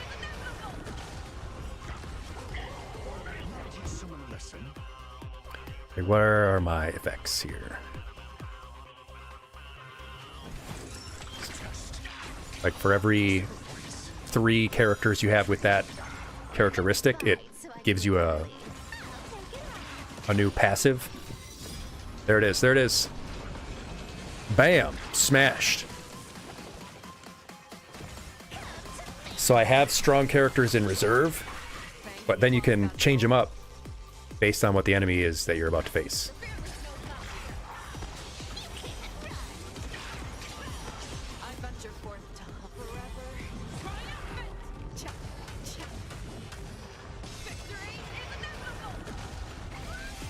It does give you great variety too, because the 3 bosses for the 3 nodes are all randomly generated each time you play.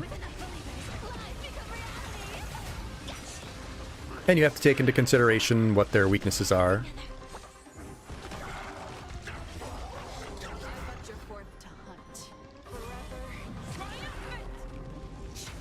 Like, I have 3 Wolf Hunt characters in, so I get the Wolf Hunt, Wolf Trooper Captain, acts at 400 speed and attacks a random enemy during action. Every 12 actions, the Engine of Creation attacks.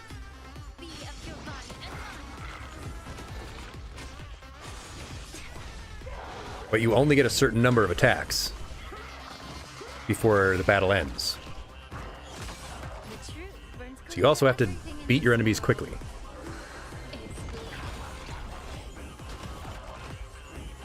The bunny's attacked 3 times in a row. That's incredible.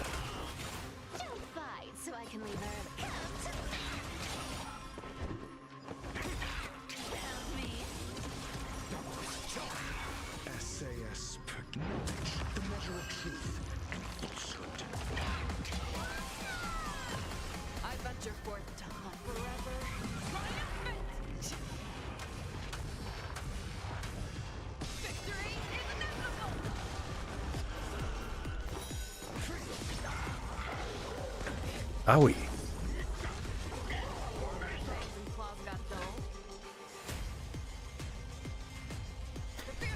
Yeah. Sometimes the follow-ups are great, but they might be pretty weak. You might be looking more for, like, large single attacks rather than a series of weaker attacks.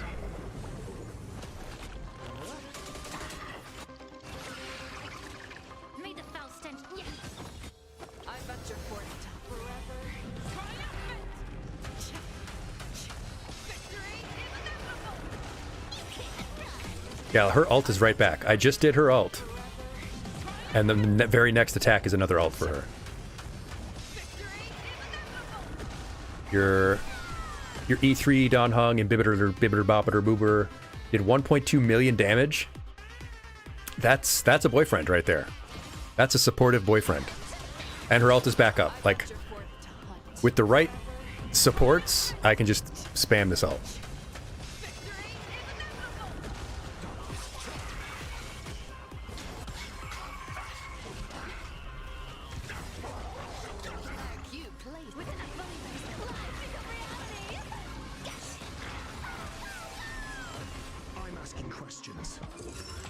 No, you don't get to ask me questions, Dr. Ratio, not after you interrogated me. Lucky I didn't slam you against the wall. Engine of creation, smash.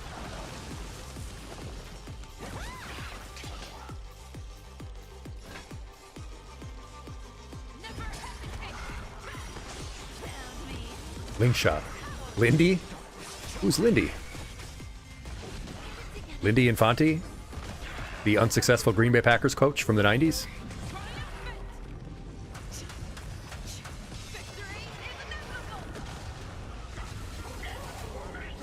Bunnies.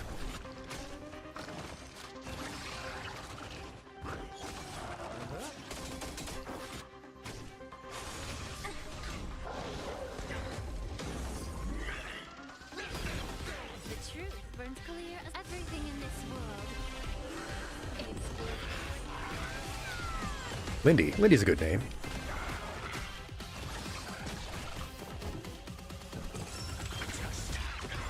Easy.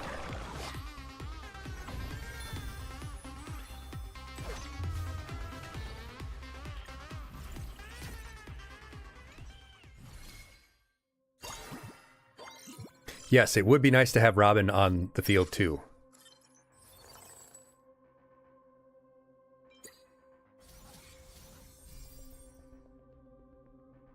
I do like having Robin around.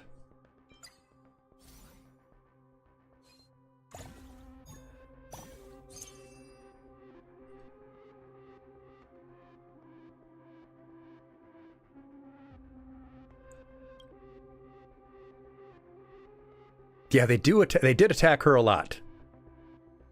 Maybe she just, you know, that perfume does not smell good to them.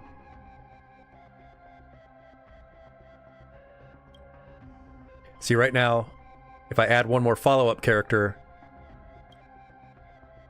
then my consecutive actions will grant an additional 10% follow-up attack damage. Oh, and that unified attack, too. I want that. I have 3 wolf hunts. I have another follow-up? She's a follow-up. I don't need that either. Yeah, yes, yes, yes.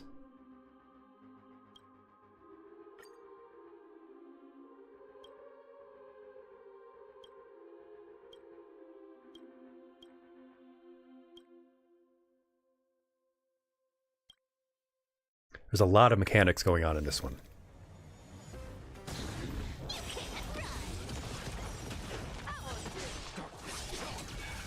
I have done nothing yet.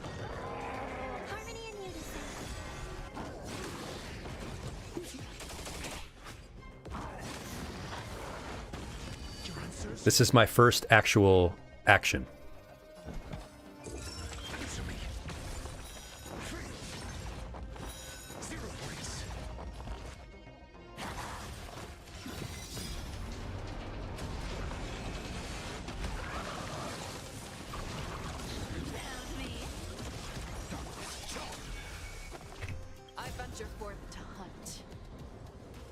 I just love it.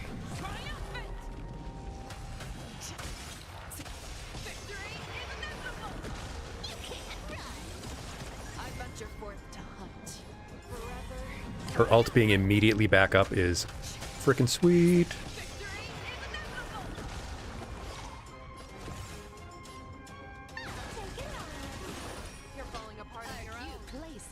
I wish I could heal, what's the guy's, the blind one who goes blind trying to save her?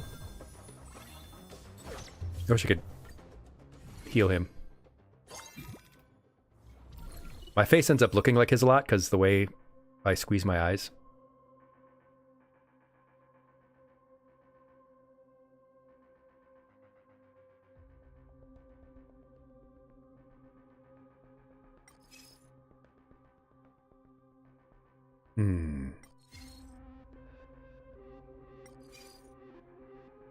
Ooh.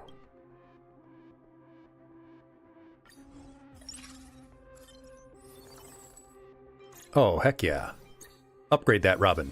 More bird girls. We do love bird girls. Do we have enough? No, that's not enough. Never enough.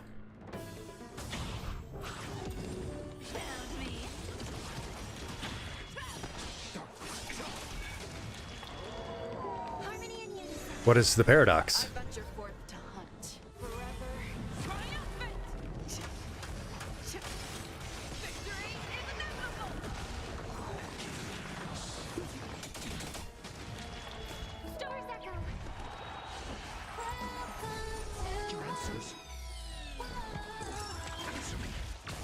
It's so nice having a pop star on our team.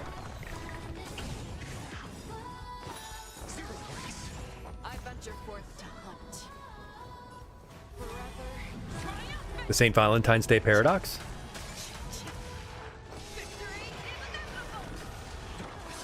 Yeah, the random ones, it's hard to control. But I have 3 activated bonds, so that's 6, 12, 18% off-field strength increase, which is nice. And this always helps. This is a sweet-looking mech, to be honest. If that was an actual mech that you got to pilot, that would be amazing. Because it looks really cool.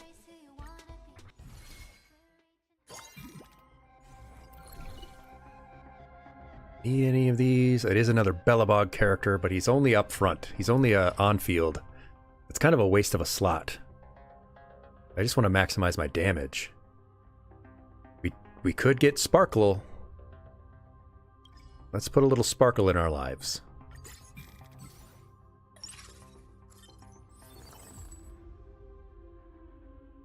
Don't really need any of those.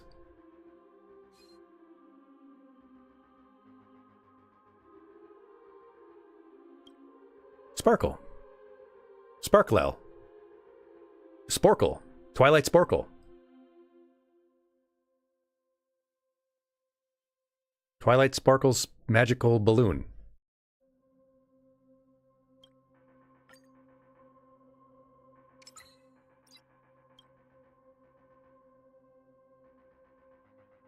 And we'll put her in as soon as we upgrade to another character.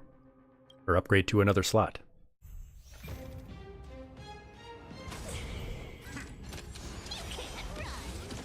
Yeah, Twilight Sparkle has a magical balloon that she flies in, even though she can fly and teleport. Let's fly to the castle.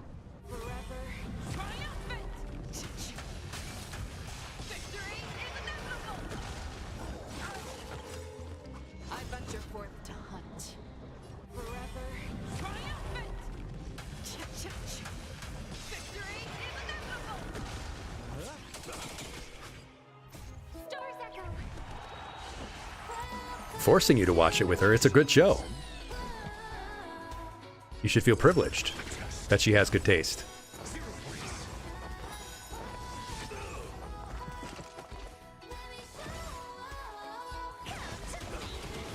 My youngest sister watched it. Like, look at that mech. That looks amazing.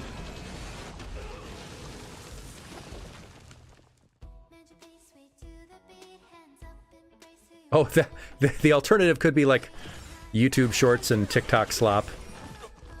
Show me what you can do. Our cute play session is within a That mech looks amazing. It looks like a classic. It looks like it would be piloted by a Trey's type of character. Trey's Kushranada. I venture forth to hunt.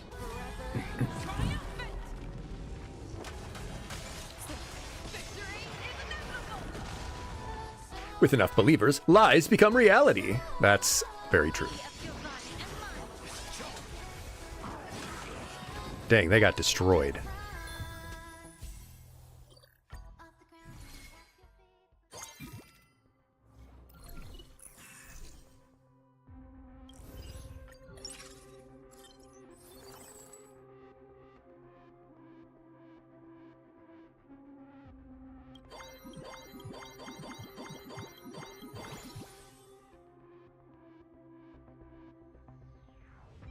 Yeah, Has-Been Hotel, not the most appropriate.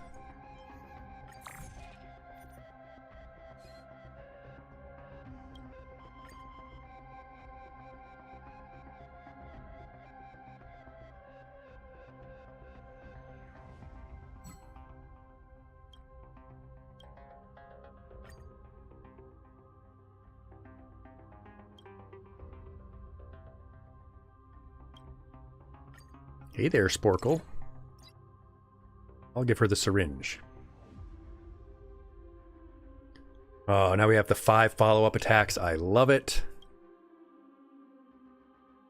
And we've got the 2 Planet of Festivities. Feeling good. I don't think the foe will be that formidable.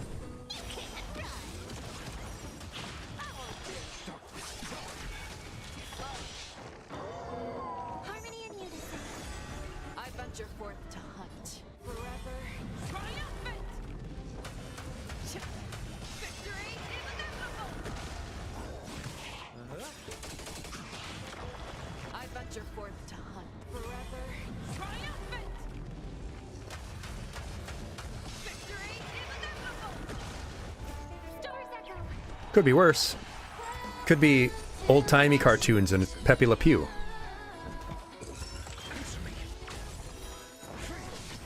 I mean, you could show them Fern Gully, and that would be way more psychologically damaging. Or The Secret of Nim.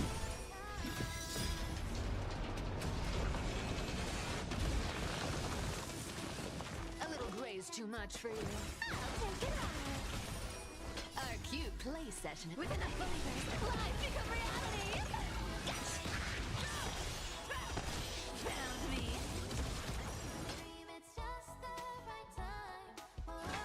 The fearless knows not fear. I won't do it. Allow me to purge the root of the time to cleanse the filth.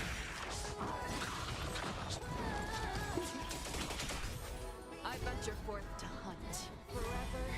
I want to see the follow-up. Show me the group follow-up.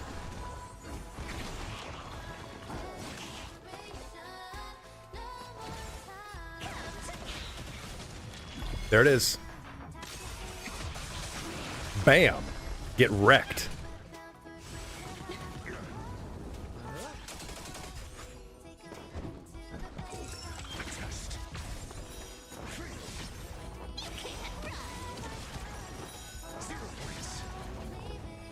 Dang, that was easy.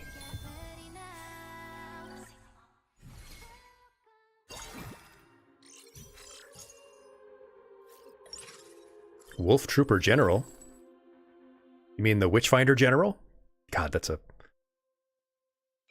a reference. That's a reference and a half for sure.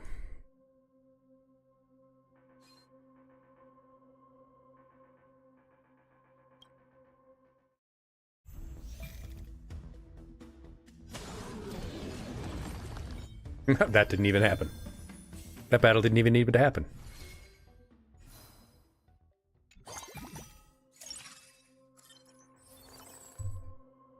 Oh, Yao Guang. I could give Yao Guang a try.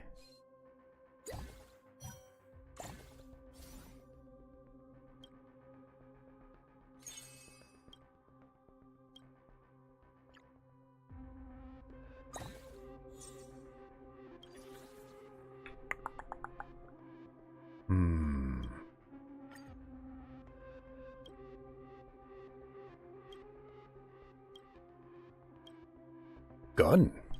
Oh, they didn't even give me a gun. And this gun I found.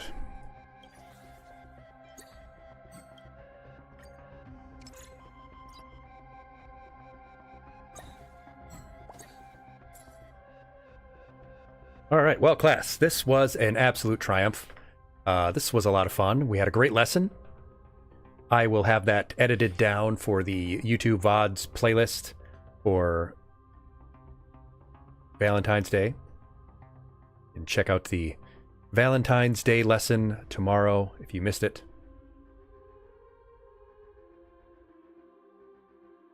If you missed our amazing lesson earlier on the myth of the 5 love languages. But it's nearing midnight, so we're going to break from here. We'll start the next session of the game. We'll actually go into Plan Arcadia, start the whole new area. Try to build up some more tickets so we can get Yao Guang and the light cones, and try not to spend any money on the game. That will not be possible, I think. But tomorrow, remember, I will be interviewing Egyptologist Melissa in Denial on the TKF channel. So try to give that a shot. Check that out. That'll be fun. We will go on our field trip now, though.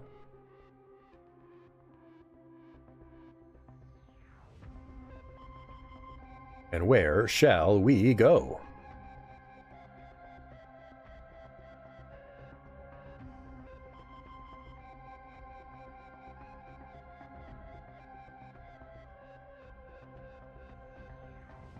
Science, perhaps? Yes.